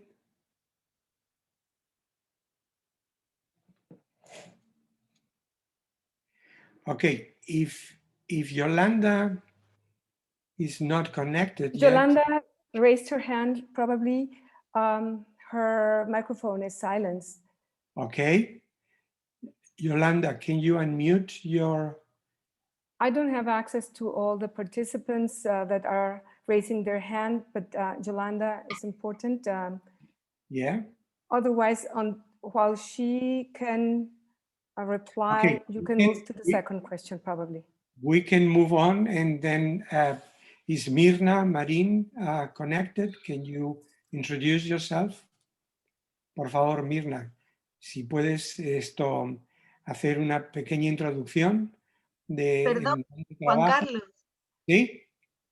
Conseguí conectarme. Soy Yolanda. Perfecto. Yolanda, adelante entonces, por favor. Adelante, Yolanda. Ahora, es que no me habían dado el acceso como panelista, entonces estaba como público. Ok. Ya, bueno, les quiero dar las gracias por invitarme al panel. Para mí es muy especial porque estamos en un momento muy importante, recién comenzando esta década de los océanos, en la que además de buscar todas las maneras de codiseñar la ciencia que vamos a estar necesitando y construyendo hacia un futuro de conservación marina, también es una década en la que se destaca muchísimo la importancia de la educación marina a través del concepto de alfabetización y ocean literacy en inglés. Y bueno, yo soy educadora marina, oceanógrafa y educadora marina, y he dedicado los últimos 8 años de mi vida a buscar buenas prácticas en educación marina, también encontrar la manera de evaluarlas y poder respaldar que realmente son efectivas y llevan al fin que buscamos al llevarlas a cabo. Y dentro de todo este trabajo llevamos un año presentando y desarrollando lo que hemos llamado la Red de Educación Latinoamericana para el Océano, que en resumen, el resumen del título se llama Relato Océano. Y para nosotros es súper importante porque es una red que busca visibilizar la importancia de la educación marina dentro de la conservación marina compartir, aprender de las experiencias y también avanzar hacia una profesionalización del área donde todos trabajemos juntos y donde cada vez que se tomen este tipo de decisiones sobre proyectos en ciencia, sobre conservación marina, sobre políticas públicas, los educadores y las educadoras marinas también tengan una postura en la que conversar y poner su opinión sobre la mesa sobre cómo hacer llegar toda esta gran cantidad de información y de decisiones a la comunidad para que puedan tomar decisiones responsables. Así que muy contenta de estar presentando la red y invitarlos a todos que se sumen a través de la página web que es www.relato.org para que vayamos sumando cada vez más experiencias y más ideas y necesidades. Es una red abierta a todas las personas que le puedan interesar la educación marina y por eso mismo nosotros dentro de esta red también tenemos un apartado que es para compartir recursos educativos, por eso preguntaba al colega de antes dónde se podía conseguir el libro para facilitar el trabajo de profesores, educadores, papás, mamás que quieran ver temas marinos en casa, que tengan acceso a toda esta educación marina. Eso, muchas gracias. Muy bien, muchas gracias a ti, Yolanda. Y luego insistiremos con otras preguntas. Ya. Mirna, la doctora Mirna Marín, ¿estás conectada para presentarte? Creo que Mirna no tiene el teléfono, no tiene el micrófono abierto. Mientras que se conecta Mirna, entonces vamos a pasar con Memo Soberón, de Perlas del Mar de Cortés. Memo, ¿te puedes presentar brevemente y contarnos sobre tu experiencia sobre el mar y lo que estás haciendo? Yes, hi. Thank you very much. For us at Perlas del Mar de Cortés, it's a great honor to be at this event. For what I saw, we are the only industry represented in this event. We are not a research or academic institution. And we are the result of co-design. So in the 90s, the Monterrey Tech Institute of Technology, which I will call Tecno Monterrey, put a center of conservation and use of natural resources. And one of the projects of this research center was to develop the pearl industry in Mexico in a sustainable way. So that's what we have been doing for the last 30 years. And at this moment, for what I can say for the decade, we are concerned with all the uncertainties we have at this moment, not just in the environment, political, economical, and now in health issues, which are affecting us in a lot of ways. So what we are doing at this moment in terms of the goals of the decade is how to integrate with other stakeholders.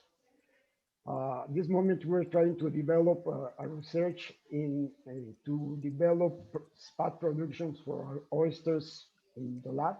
We have been working with white oysters, but we're also working with other sectors, not academic. How we can develop new spin industries around pearls, to develop new ways to develop jewelry with our pearls. That will be what we're doing at this moment. I don't know if we will have more time later to speak of all the history of this project, because it's really the result of putting together several stakeholders to develop a project that has been sustainable and that has brought back the Mexican pearls to the world.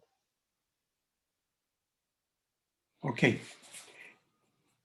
Thank you, Memo, and we will return to that question. How do you bring all those stakeholders together? I think that's a very critical question. How do we all talk together just to bring the efforts of the parts of the community that can help to solve the problems in the ocean? And now Ingo Bergman from Costa Rica. Could you introduce yourself briefly? Yes, I'm confused if I should speak in English or in Spanish. So either way. Either way, well, I keep it in English. My name is Ingo Wertmann. I'm currently the director of the Research Center of Marine Science and Limnology at the University of Costa Rica. The Research Center has 40 years of experience, and the distribution between marine and freshwater research is probably something between 70% marine and the rest 30% freshwaters. The projects we are currently developing at the Research Center at CIMAR is very wide. It goes from, regarding the marine project, from ocean acidification to marine biodiversity, restoration of coral reefs, and taxonomic studies of some marine groups. But we're also working on marine bioacoustics, invasive species, and so on and so on. So there's no very special focus. Every researcher has the freedom to do what he or she would like to do. I would like to mention that we just recently were accepted a pre-proposal within the International Climate Initiative financed by the German government. And this is also related to the blue economy. And one of the main things, main outputs is related to the livelihoods of coastal communities based on sustainable management and conservation of marine and coastal resources. So this is one major project from Germany with a lot of stakeholders participating. And although the project is called Transformer, which should transform something, and we are talking about the production systems, and it includes a major part of the blue economy. So we can talk about this a little bit later. Thank you. Excellent. Thank you, Ingo. Y Mirna Marín, ¿estás conectada? ¿O puedes hablar? Bueno, si Mirna no puede hablar, cuando pueda conectarse, entonces la presentaremos. Her mic is open, actually, Juan Carlos. I don't know, she may have a problem with the internet or something like that. We are trying to solve this. We are trying to call her. Okay, so we will move on, and we'll return to Memo, since he was willing to talk on his experience on the processes that can be used stakeholders together. Okay, we have Mirna. Yeah. Okay. Mirna. Hola. Adelante. Hola. Buenas tardes, o buenos días para... Buenos días, Mirna, ¿nos escuchas? Buenos días, hijo. Sí. Mira, es para que te introduzcas. Que bueno, que hablara unas pocas palabras sobre la necesidad de la integración o del conocimiento de los grupos étnicos. Por favor. Yo tuve la oportunidad de conocer un grupo étnico que son los misquitos, y es un grupo que es toda la vida, pues, que nosotros conocemos. Siempre han vivido en esa zona entre Honduras y Nicaragua, en la zona costera, y es un grupo altamente adaptado al ambiente, especialmente el ambiente costero, el estuarino y el riberino. Los grupos que tienen menos intervención de nosotros, ellos nos llaman ladinos, de los ladinos, tienen mejor, es asombroso, realmente no existe miseria. La gente más pobre tiene lo básico, y ellos trabajan tanto en la zona costera, parte de su vida, y otra parte en las zonas altas, y se desplazan dependiendo de cómo son las condiciones atmosféricas. Ellos tienen la capacidad, debido a que tienen relativamente pocas cosas físicas, solamente colocan en un bote, un pipante, se llama pipante el bote, son unos botes especiales, y ellos se van simplemente con su mosquitero, con sus cosas de cocina, todas sus herramientas de agricultura, y se van hacia la montaña. Ellos, ninguno ha perecido de esas comunidades, ha tenido problemas con los huracanes. Ellos saben defenderse muy bien y tienen en su cultura muchos aspectos que debieran ser utilizados o explorados por nosotros, los que tenemos intereses en protegerlos. Ellos son de los grupos más vulnerables, no solamente por las cuestiones ambientales, sino que más que todo por nosotros. Son altamente vulnerables a nuestra cultura o incultura y realmente tienen características muy interesantes respecto al mar. Ellos nunca construyen enfrente de las dunas. Sus casas están detrás de las dunas, en contra de lo que hacemos nosotros, que todo lo queremos vista al mar. Ellos no. Se mueven hacia el mar y creo que en África, en Asia, que debieran ser investigados y utilizar los conocimientos que ellos tienen y los que nosotros les podemos proveer. Es ahí que donde creo que se debe hacer más énfasis, es en el esfuerzo que Yolanda, precisamente quiero ponerme en contacto con Yolanda Álvarez, es sobre todo la parte de educación y la parte de educación a los niños, no a los universitarios, sino que a los niños en las zonas donde viven. Y para eso se tiene que hacer un trabajo muy fuerte de investigación entre no solamente entre biólogos y, o sea, también con los antropólogos y los sociólogos.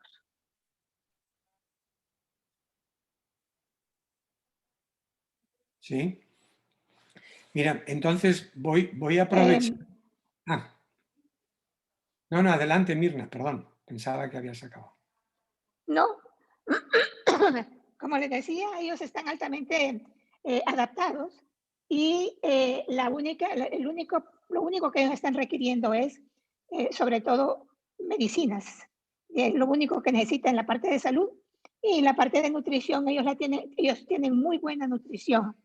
Realmente lo único que tienen un problema es básicamente con calcio y otras cosas relacionadas con los dientes, pero y ahí lo demás, ellos tienen una salud muy, muy fuerte y creo que nos pueden dar muchos conocimientos que si se realiza una buena investigación en los grupos étnicos costeros, podemos tener realmente muy buena información para poder establecer proyectos de educación que sean altamente efectivos para ellos. Ok, muchas gracias, Mirna. Y sobre esto... Yo no les hice una preparación, pero se la voy a enviar, sí la voy a enviar, porque como estoy jubilada, entonces, y ahorita con la cuestión del problema del virus, casi no nos podemos movilizar. Y yo tendría que movilizarme a la Mosquite para hacer la investigación o utilizar mis contactos. Eso me toma un poquito de tiempo, pero yo le voy a dar mi información a Elba. Por eso no preparé nada no hice ninguna presentación, porque toda la información que está diseminada en varias personas que trabajan en el campo de la biología y en el campo de la educación. De acuerdo, Mirna. Y simplemente para tranquilizarte, te agradecemos que nos envíes esa información. Claro que sí. Como el panel no tiene presentaciones, sino que van a ser vuestras participaciones habladas, ¿ok? Entonces, sí preguntarte, y quizás has dado en uno de los temas que creo que es muy importante para la década, de cuáles son las mejores estrategias. Ahí sí tengo experiencia. ¿Cuáles son las mejores estrategias precisamente para hacer esa conexión y establecer ese canal de comunicación, ese puente por las comunidades indígenas. De tu experiencia, ¿cuáles son esas estrategias para establecer ese canal de comunicación o esos canales de comunicación? Identificar los líderes.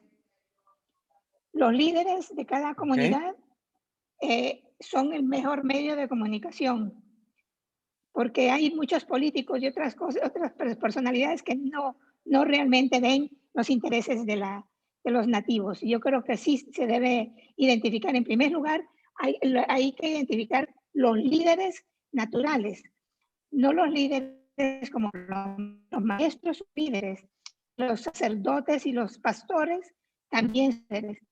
Los mejores líderes son los líderes que ellos tienen, los líderes de la comunidad. Y esa información se puede obtener precisamente con los maestros de esas comunidades y con los líderes religiosos también. De acuerdo. Y has mencionado la educación también y los niños, ¿ok? ¿Qué tenéis programas que ya estén funcionando? Los niños, más sí. Yo trabajo.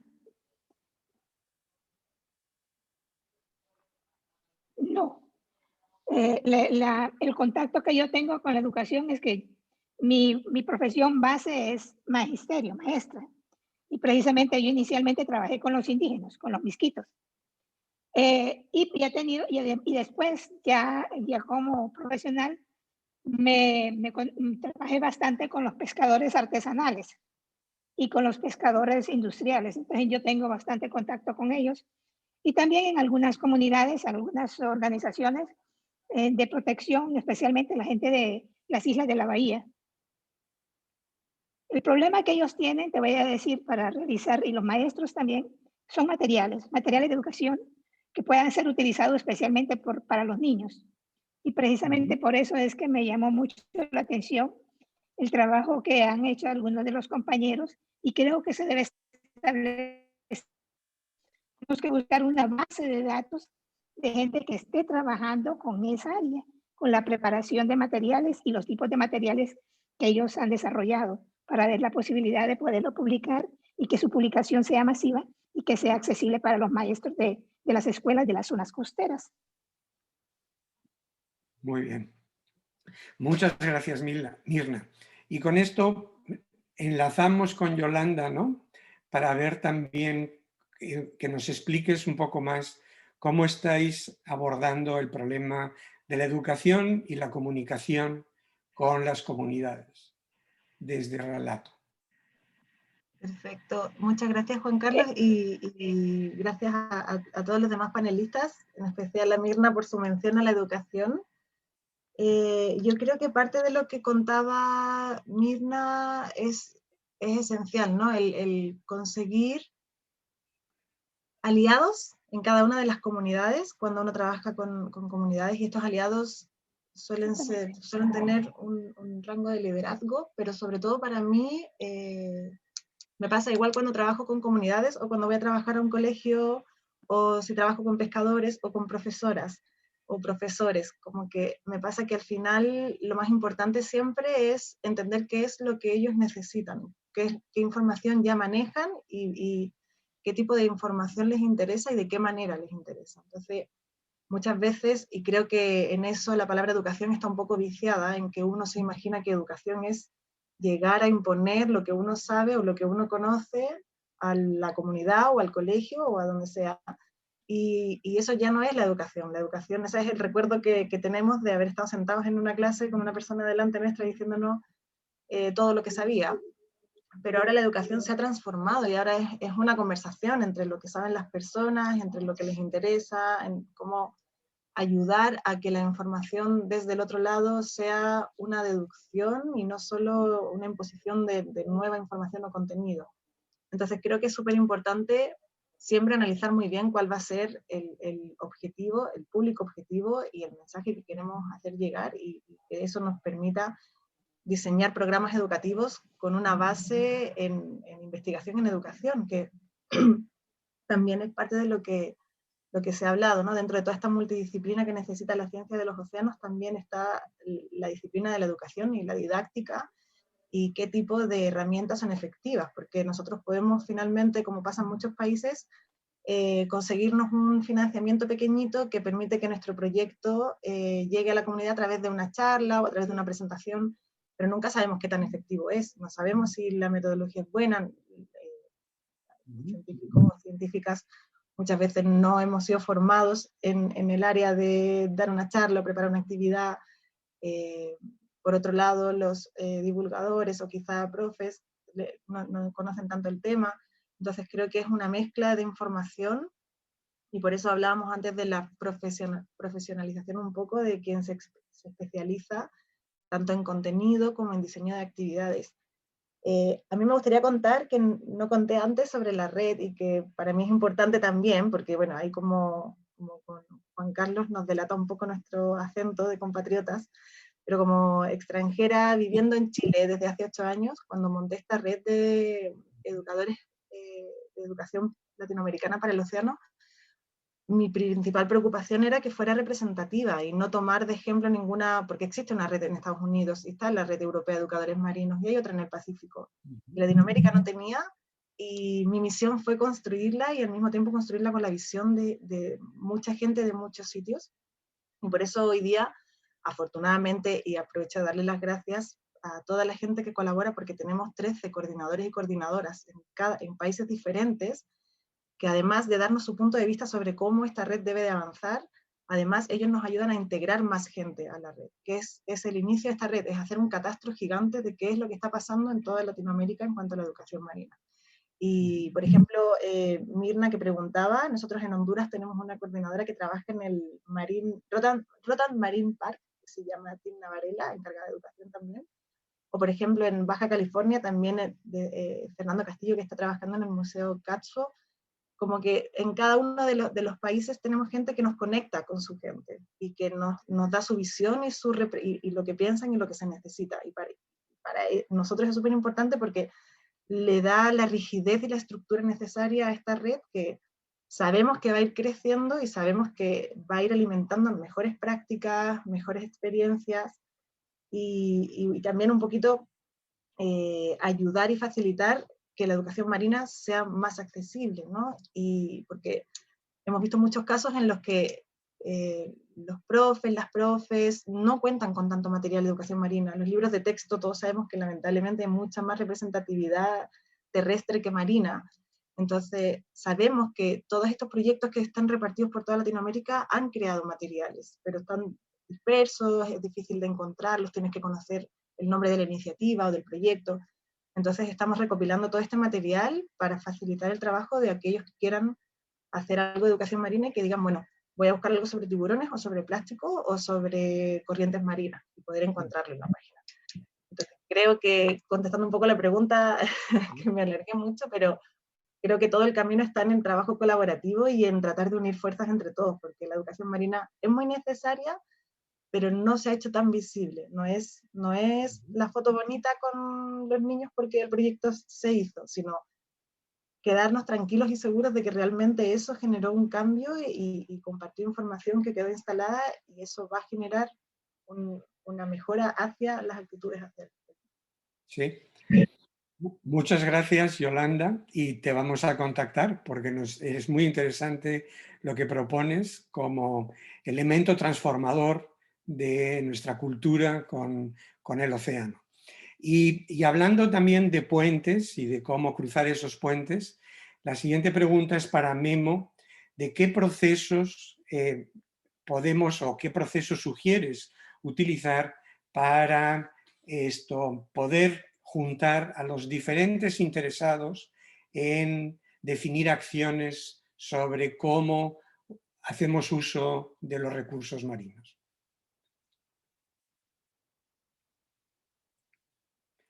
Guillermo, creo que tienes el micrófono apagado. Sí, sí, muchas gracias. Aprovechando que hay traducciones simultáneas, que voy a hablar en español. Yo un poco pondría el ejemplo de lo que pasó con nosotros, con Perlas del Mar de Cortés. Originalmente, como les comentaba, en los 90s, el Tecnológico Monterrey, que como muchos saben, es la universidad privada más grande de México, pero también es una universidad que tiene un sello muy fuerte hacia las empresas, hacia el desarrollo empresarial. Esta universidad decidió poner un centro de investigación en Guaymas, el Centro de Conservación y Aprovechamiento de Recursos Naturales, donde, como dice su nombre, era conservación y aprovechamiento. O sea, el enfoque desde el principio era las dos cosas. Y las cosas suceden de una u otra manera, por fortuna, pero hubo un grupo de alumnos que tuvieron la inquietud de por qué en México no se cultivaban perlas. Y si ustedes investigan, México fue el principal productor de perlas por casi 400 años. Y tenemos unas especies que producen perlas muy hermosas. Entonces, con esa pregunta nació el proyecto. Estos muchachos fueron aceptados a la maestría en Secarena. Y el proyecto que se presentó al tecnológico fue básicamente estudiar la factibilidad técnica y comercial de desarrollar una empresa de cultivo de perlas. Y básicamente el proyecto tuvo varias fases. Desde el principio, como les digo, estábamos muy enfocados hacia las dos cosas, la conservación y el aprovechamiento. La primera parte fue la investigación básica, y aquí nunca quisimos inventar el hilo negro. O sea, sí vimos que había necesidad de investigación básica porque las poblaciones de ostras perleras en la costa de Sonora nunca se habían estudiado. En la península, tanto el CIRNO como la Universidad de La Paz ya tenían estudios previos de ostras perleras, pero en la región donde estábamos nosotros no. Pero también ver qué ya había, o sea, dentro de las cuestiones de acuacultura, qué existía que podíamos aprovechar. Esa primera fase nos tomó 3 años, pero desde el principio el Tecnológico Monterrey empezó a ver cómo nos apoyaba para la fase 2 del proyecto, que fue tener una granja piloto, donde ya todo eso que vimos en la primera fase se pudiera aplicar. Y aquí viene la primera integración, o sea, tuvimos la fortuna de que una universidad privada pusiera el capital para empezar a desarrollar el proyecto. Durante esa fase de la granja piloto no solamente se probaron las técnicas, sino que también tuvimos la oportunidad de ir al mercado. El Tecnológico Monterrey apoyó a los muchachos que empezaron el proyecto a ir a distintas ferias de gemas y de perlas para ver realmente lo que quería el mercado. Y desde ahí se empezó a integrar el proyecto también a los clientes, qué necesidades tenían y qué se buscaban las perlas. Y de nuestra parte también, identificar quiénes eran los líderes y copiar sus prácticas de calidad. Curiosamente, en aquel entonces, las perlas negras de Tahití eran los que tenían los estándares de calidad más altos, y nosotros los copiamos y son los que aplicamos. Por algunos motivos, Tahití dejó de aplicarlos, pero nosotros ahorita producimos las perlas marinas de mayor calidad, porque esos estándares los copiamos y los seguimos manteniendo. Después de eso, el Tecnológico Monterrey, cuando vio que era un proyecto que tenía factibilidad económica, estableció la primera industria. O sea, ya independiente del sector académico de Secarena, sino ya como una empresa, empezó a funcionar Perlas del Mar de Cortés. Y el Tecnológico Monterrey ahorita es reconocido no solamente en México, sino a nivel mundial por sus proyectos de incubación de empresas. Realmente la primera empresa que incubó fue Perlas del Mar de Cortés. Y fue un periodo de 3 años hasta que el Monterrey dijo, bueno, ya es una empresa que funciona, que puede funcionar independientemente, y le dio a inversionistas. Y aquí viene otra vez un proceso de conocimiento mutuo, de cómo se integran los inversionistas. Los primeros inversionistas que tuvimos no fue una operación tan fácil, de tal manera que en el 2006 se vino una nueva inversión, digamos, hubo nuevos socios, y otra vez fue integrar. O sea, los nuevos socios identificaron que nosotros teníamos muy claro lo que era producir las perlas, y ellos tenían muy claro lo que era en sí manejar un negocio. De tal manera que vino una segunda reestructuración. Y otra vez es codiseño, como lo que ya conoce uno desde el sector académico y aplicado, se integra con los conocimientos que hay de otro sector para tener una industria que está funcionando. Pero al mismo tiempo, algo que creo que es muy importante, otra vez, el Secarena era conservación y aprovechamiento. Desde el principio nos fijamos como meta, y es uno de los ejes de desarrollo que siempre tuvimos, cómo la granja se integra al medio ambiente. Y aquí no solamente era buscar cómo una granja de producción de perlas va a disminuir los impactos que puede tener, sino cómo esa granja puede servir como un instrumento de protección a la especie. La concha nácar, Teria externa, que es la ostra que usamos nosotros, en aquel entonces era una especie protegida, estaba en riesgo, y lo que nosotros nos dimos cuenta que el tener una granja de cultivo era un mecanismo para tener un stock de reproductores muy grandes. Actualmente tenemos 200,000 ostras en el mar y es el stock reproductivo más grande que hay, por lo que nosotros sabemos, en el Golfo de California. Y eso ha permitido que la población vaya recuperándose. Cuando empezamos nosotros, nuestro proceso comienza con lo que llamamos la semilla, la spat en inglés, o sea, cuando la larva se fija en las estructuras. Tenemos trampas para atrapar la semilla. Originalmente, cuando empezó el proyecto, estábamos capturando, no sé, algunos cientos, probablemente pocos miles de semillas. Actualmente, lo que estamos capturando es cientos de miles. O sea, la especie ha ido reproduciéndose y ha ido aumentando su reproducción. Inclusive ya en Sonora ya está permitida la captura silvestre de conchanaca.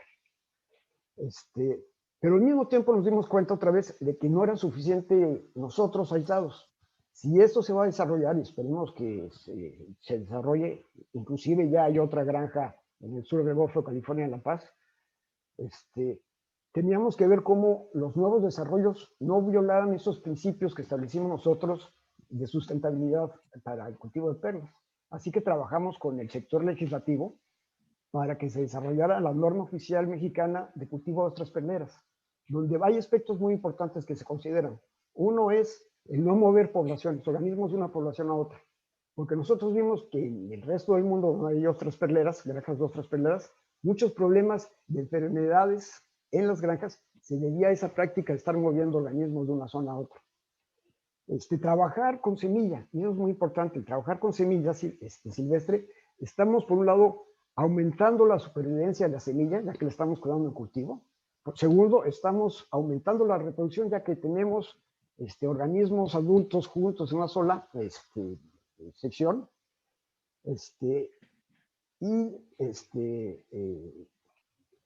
Tercero, el conservar la calidad es muy importante. O sea, son las perleras que tuvieron mucho prestigio anterior, como hablemos de Tahití.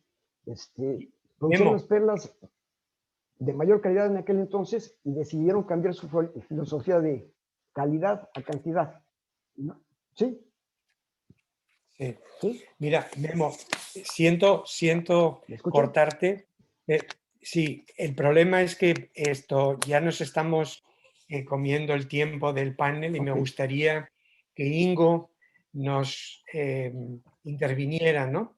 Contándonos, o sobre todo comentando sobre cuáles son las mejores prácticas que debemos de considerar en el desarrollo de capacidades, entrenamiento y educación en esta década. ¿Cómo lo ve desde Costa Rica? Sí, muchas gracias, Juan Carlos. Yo quiero ver el enfoque de Costa Rica como país pequeño en Centroamérica. Es importante tener claridad que Costa Rica tiene Isla del Coco, que es cerca de Isla Galapagos, y con eso tiene un área marina enorme que es 10 veces más grande que la parte continental. Entonces, la pregunta es, ¿cómo puede hacer Costa Rica hacer investigaciones marinas sin tener un barco de investigación? Entonces hay diferentes estrategias. La primera sería enfocarse en las costas costeras, donde el país, los investigadores pueden trabajar relativamente fácilmente. La segunda opción es barcos de investigación que llegan al país y se recibe una invitación como observador. Esta es una oportunidad para participar, pero no tiene mucho que ver con que es el tema del co-design, porque sinceramente no estamos participando en el desarrollo de las investigaciones. Estamos solamente invitados de participar como observadores en los cruceros. Y la tercera forma es buscar países, instituciones que tienen barcos y que están de acuerdo de participar en un proyecto o multilateral sobre ciencias marinas y así desarrollando en forma conjunta un plan estratégico de una investigación marina. Yo creo que esto es todo a nivel de academia, y como en Costa Rica es un país privilegiado por la biodiversidad y el ingreso principal de Costa Rica es turismo. Y entonces hay otra forma de hacer investigación relacionada con el turismo. Nosotros, por ejemplo, tenemos la posibilidad de colaborar con una empresa que tiene no solamente un barco para turistas, sino también un submarino que es para turistas. Este submarino baja a profundidades hasta 300 metros aproximadamente, y el acuerdo o la colaboración consiste en que algunos investigadores pueden participar en estos cruceros con turistas, dan charlas, y allí Yolanda nos puede ayudar para educar mejor a turistas. Dan las charlas que típicamente son bienvenidas por parte de turistas, pero por otro lado tienen también la posibilidad de bajar en este submarino, hacer observaciones y hasta modificar el submarino para que tenga un brazo para tomar muestras. Este es un ejemplo entre ciencias marinas y turismo a nivel de Costa Rica, que en realidad, como se dice en inglés, es un win-win situation para ambas partes, específicamente en un país donde no hay un barco de investigación disponible. El otro ejemplo que me gustaría mencionar es en el CIMAR de la Universidad de Costa Rica tenemos un módulo de información oceanográfica. Esto no es nada espectacular, sin embargo, ellos dan pronósticos de oleaje. Y este es muy importante para el país, y por lo tanto están consiguiendo fondos de la Comisión Nacional de Emergencia para desarrollar esto. De hecho, una parte del personal y también parte del equipo está financiado por esta Comisión Nacional de Emergencia. Y por otro lado está participando también el Instituto Costarricense de Turismo, que también financia en parte estas actividades. ¿Cuál es el grupo meta de este módulo, de este pronóstico de oleaje? Bueno, de nuevo, como tenemos muchos turistas que quieren ver las playas, quieren nadar, quieren surfear, entonces quieren saber dónde hay buenas olas. Entonces, estos surfistas, por ejemplo, tienen este app que tienen 40,000 seguidores aproximadamente. También, por supuesto, todo el sector pesquero, de embarcaciones, guardacosta, todos ellos utilizan igual como pescadores normales. De hecho, para nosotros ya es casi normal cuando llegamos a las comunidades, ellos nos enseñan el app y indican cómo es esto. Entonces, allí hay también una buena colaboración entre el sector privado de las comunidades costeras con la ciencia que se puede aprovechar. Y relacionado también con el turismo, hoteles. En Costa Rica hay muchos hoteles de 5 estrellas, o pienso probablemente de más estrellas, donde vienen gente con mucho dinero, las estrellas de Hollywood y todo esto. Entonces, ellos, la gente que tienen esos hoteles, reconocen la importancia de un ambiente marino sano, bueno, y por lo tanto están colaborando con el CIMAR para hacer investigación, para juntar los investigadores, por ejemplo, con los turistas y hacer investigación. Yo creo que esos son 3 ejemplos, claro que sí, muy específicos de Costa Rica, pero que podrían ser buenas prácticas para otros países también. Y me disculpo por los perros que están ladrando, pero así es la cosa. Gracias. Gracias, Ingo. Mira, estamos ya nos hemos pasado de los tiempos. Creo que hay varias preguntas en el chat, pero las vamos a redirigir para que las puedan contestar y nos lo envían por correo.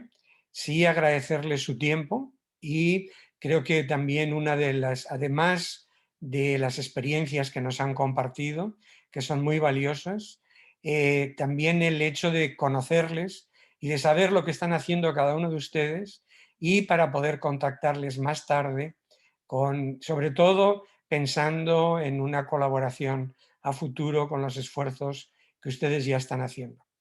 Y con esto yo lo dejo a Elba para el siguiente, el final ya de esta reunión virtual sobre la década de los océanos de IO-Caribe en el Pacífico tropical oriental. Adelante, Elba.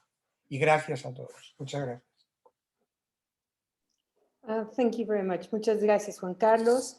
Our next session is only our synthesis, and this synthesis is related to the conclusions and recommendations and next steps. And I would like to find out whether Soraya Silva finally linked to the meeting. Soraya Silva is a researcher from the Instituto Venezolano de Investigaciones Científicas from Venezuela. Just to know whether she will do the conclusions, recommendations, and next steps.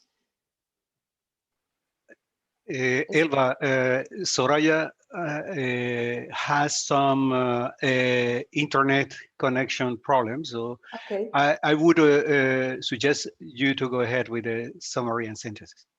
Okay, I took a couple of notes. So we had 5 presentations, and I would like to highlight, in my point of view, what those conclusions are and the steps ahead. Everybody recognizes that there are challenges that need to be considered in the scenarios and modeling scenarios for climate change were recognized in many of these.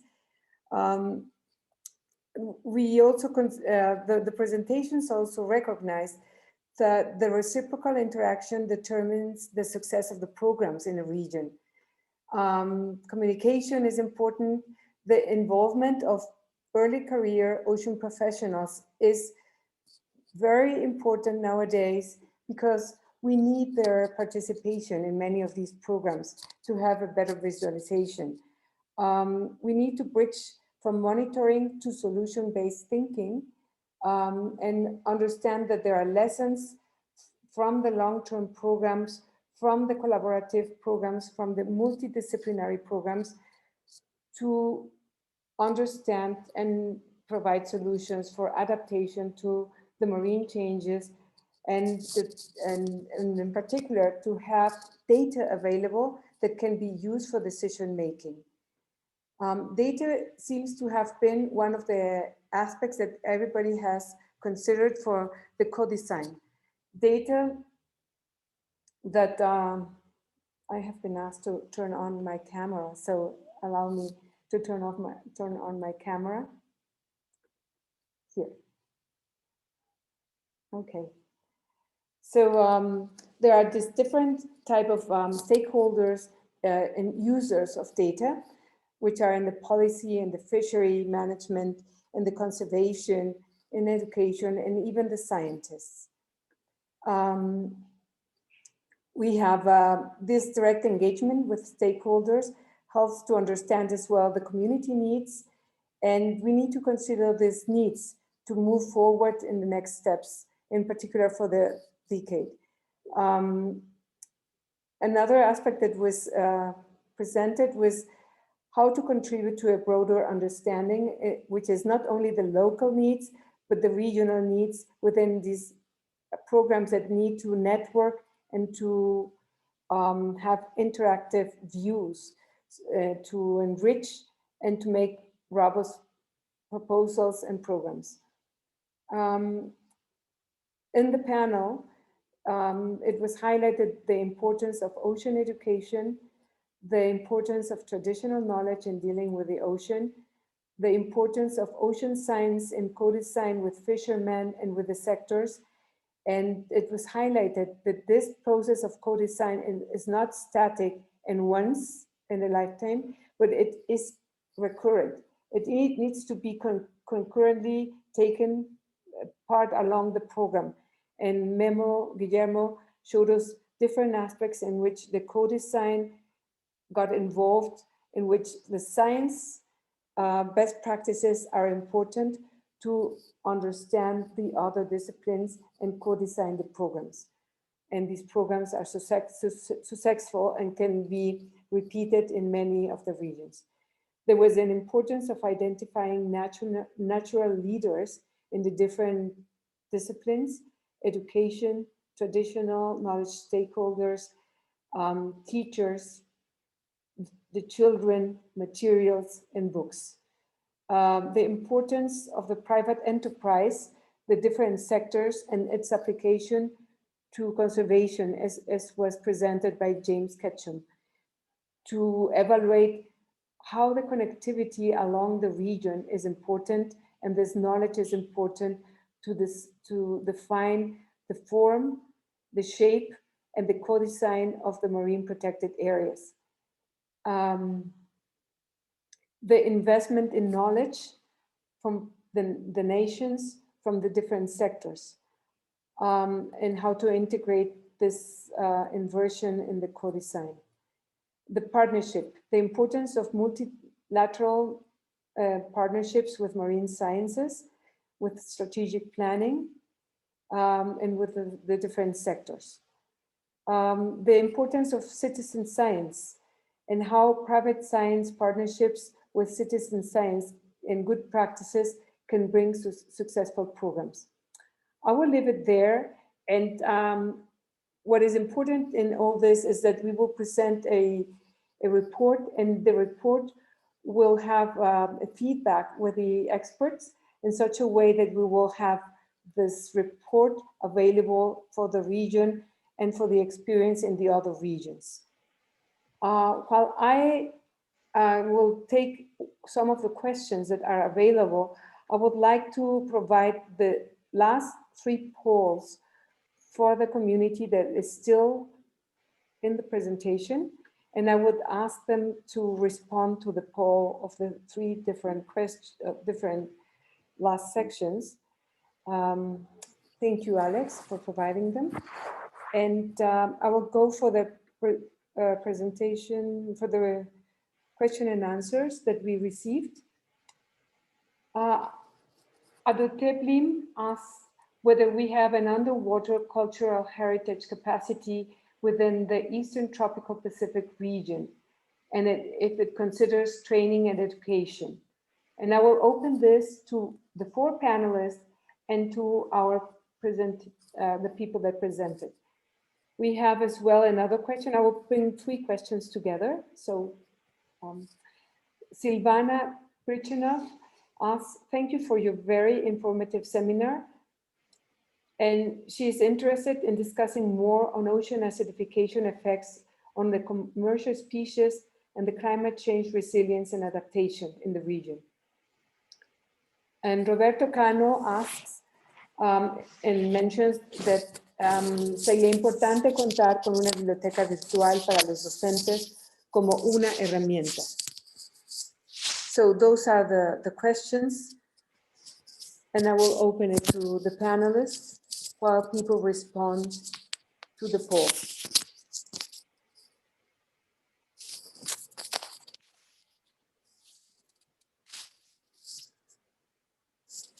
Thank you, Alex. I tried to share them, but because I'm speaking, I was unable to share with panelists the polls. Thank you. So I asked Juan Carlos Erguera and the panelists if they would like to answer any of these questions about the regional library, about the interest in discussing more about ocean acidification on the commercial species, the migrating species, and the climate change resilience and adaptation. Maybe Guillermo can tell us a little bit more about the oyster. Mm-hmm. Well, what I can say about our oysters is we're having a lot of problems. At this moment, not much with acidification, but with... you can go to Spanish, Guillermo. Remember, okay. We have interpretation. Okay. Lo que nosotros tenemos es tal vez no tanto un problema de acidificación, o sea, sí estamos conscientes de que es algo que nos preocupa.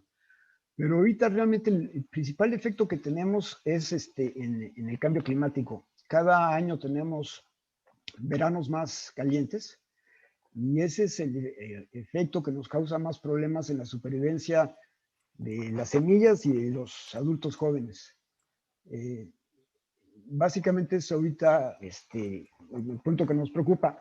Sobre la resiliencia, sí nos hemos fijado que en los 2 últimos años, que han sido veranos bastante calientes, la mortandad no ha sido tan alta como habíamos esperado. Probablemente el que estemos seleccionando organismos de esta misma región para el cultivo que han sobrevivido veranos calientes esté causando que la población esté teniendo una adaptación a esto.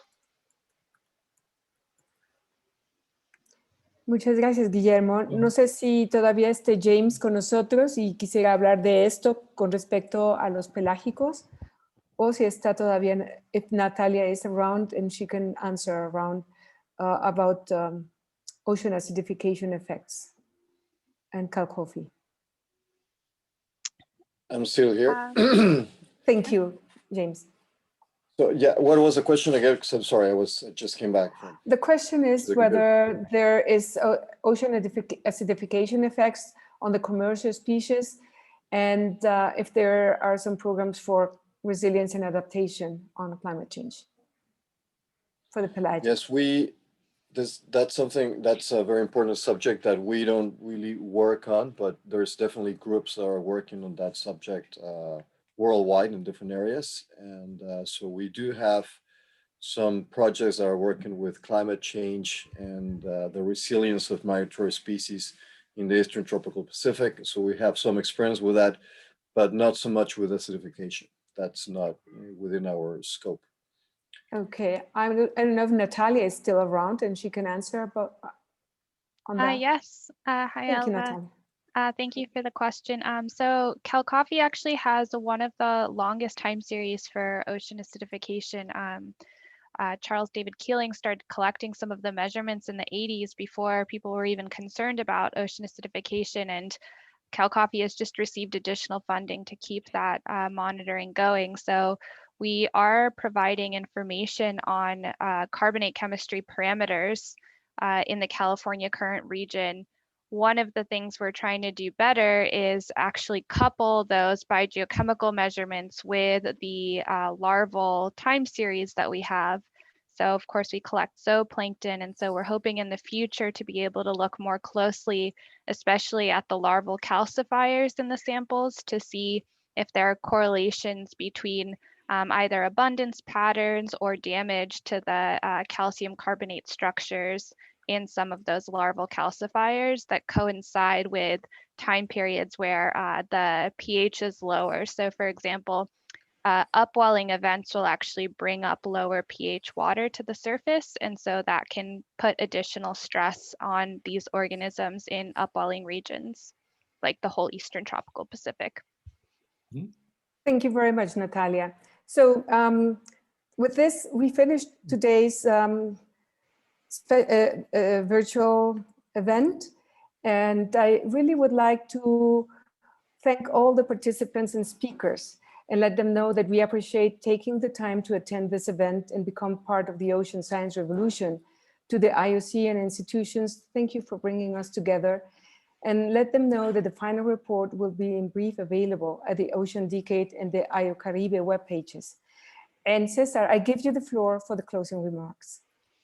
Thank you, Elva, and I would like to thank everybody and all the participants for attending this webinar as part of the series, the Ocean Decade Virtual Series, organized by IOC of UNESCO.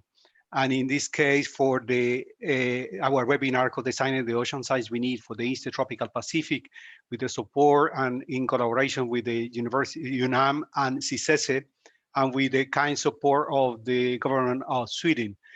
We are coming to a closing for today's meeting. I would like to encourage everybody to send your questions. So we write the questions in the chat. Still, you can have that. We are going to collect all of them and provide answers to you. And also, what I would like to say is that after today's webinar, we all are are in agreement that to develop and achieve decade actions that will lead to a transformative process of ocean science with a long-lasting benefit to the society is extremely challenging. And as was provided by Elva in her summary, there is a series of components that we need to take into account if we are really willing to change the way we are doing business. The decade is a new way to harness the ocean potential as a main component for a transformation and achieving a new civilization. This will be the major achievement and contribution of this generation to a new civilization. It's evident the anthropogenic impact has a major impact in this planet.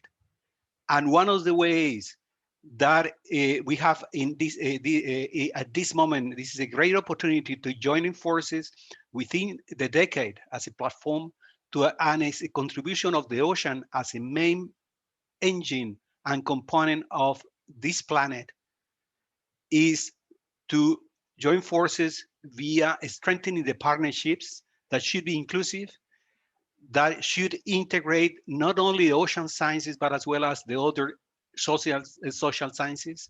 It's extremely important that we take into account the communication capacity, because by the end of the day, as the seventh outcome of the UN decade is the transformation of ourselves and our view of the ocean in this planet, if we are really willing to change the things. And with this, I will invite all of you to continue your efforts and your work and follow us in the UNDK website, and also to connect to your networks and be champions to change the things. Nobody will do and take our responsibility if we are not going to do that. So thank you again, and I invite you to continue working as hard as you have been doing all this decade, and our fellows for the new generation to connect to this and use the decade as a platform and a bridge to a new, bright human civilization. Thank you, and thank you to everybody, and I would like to thank also all my colleagues who made this possible. Thank you. Elba, back to you. Thank you very much, Cesar. And Julie, I don't know if we have still Julie.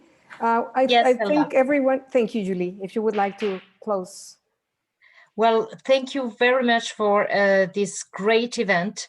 And we will include all the discussions into the final report and post this final report very soon on the Decade website. So thank you very much. Great contribution to the Decade. Thank you, Julie. And in my report, I will include some of the other possibilities that I received by writing from Raquel Briceño regarding aquaria and the importance of aquaria in the region to contribute to ocean science and to the decade. Thank you very much. And I make a closure here, and we don't have time anymore to receive more questions, but we will be, if you can send us to our email, we will be able to answer them and send you a reply from the experts. Thank you very much. The poll is available and it's being shared as we speak.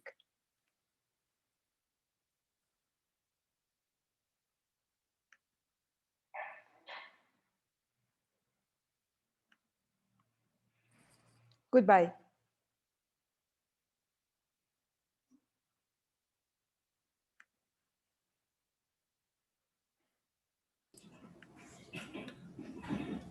Muchas gracias. Saludos a todos. Hasta luego y muchas gracias.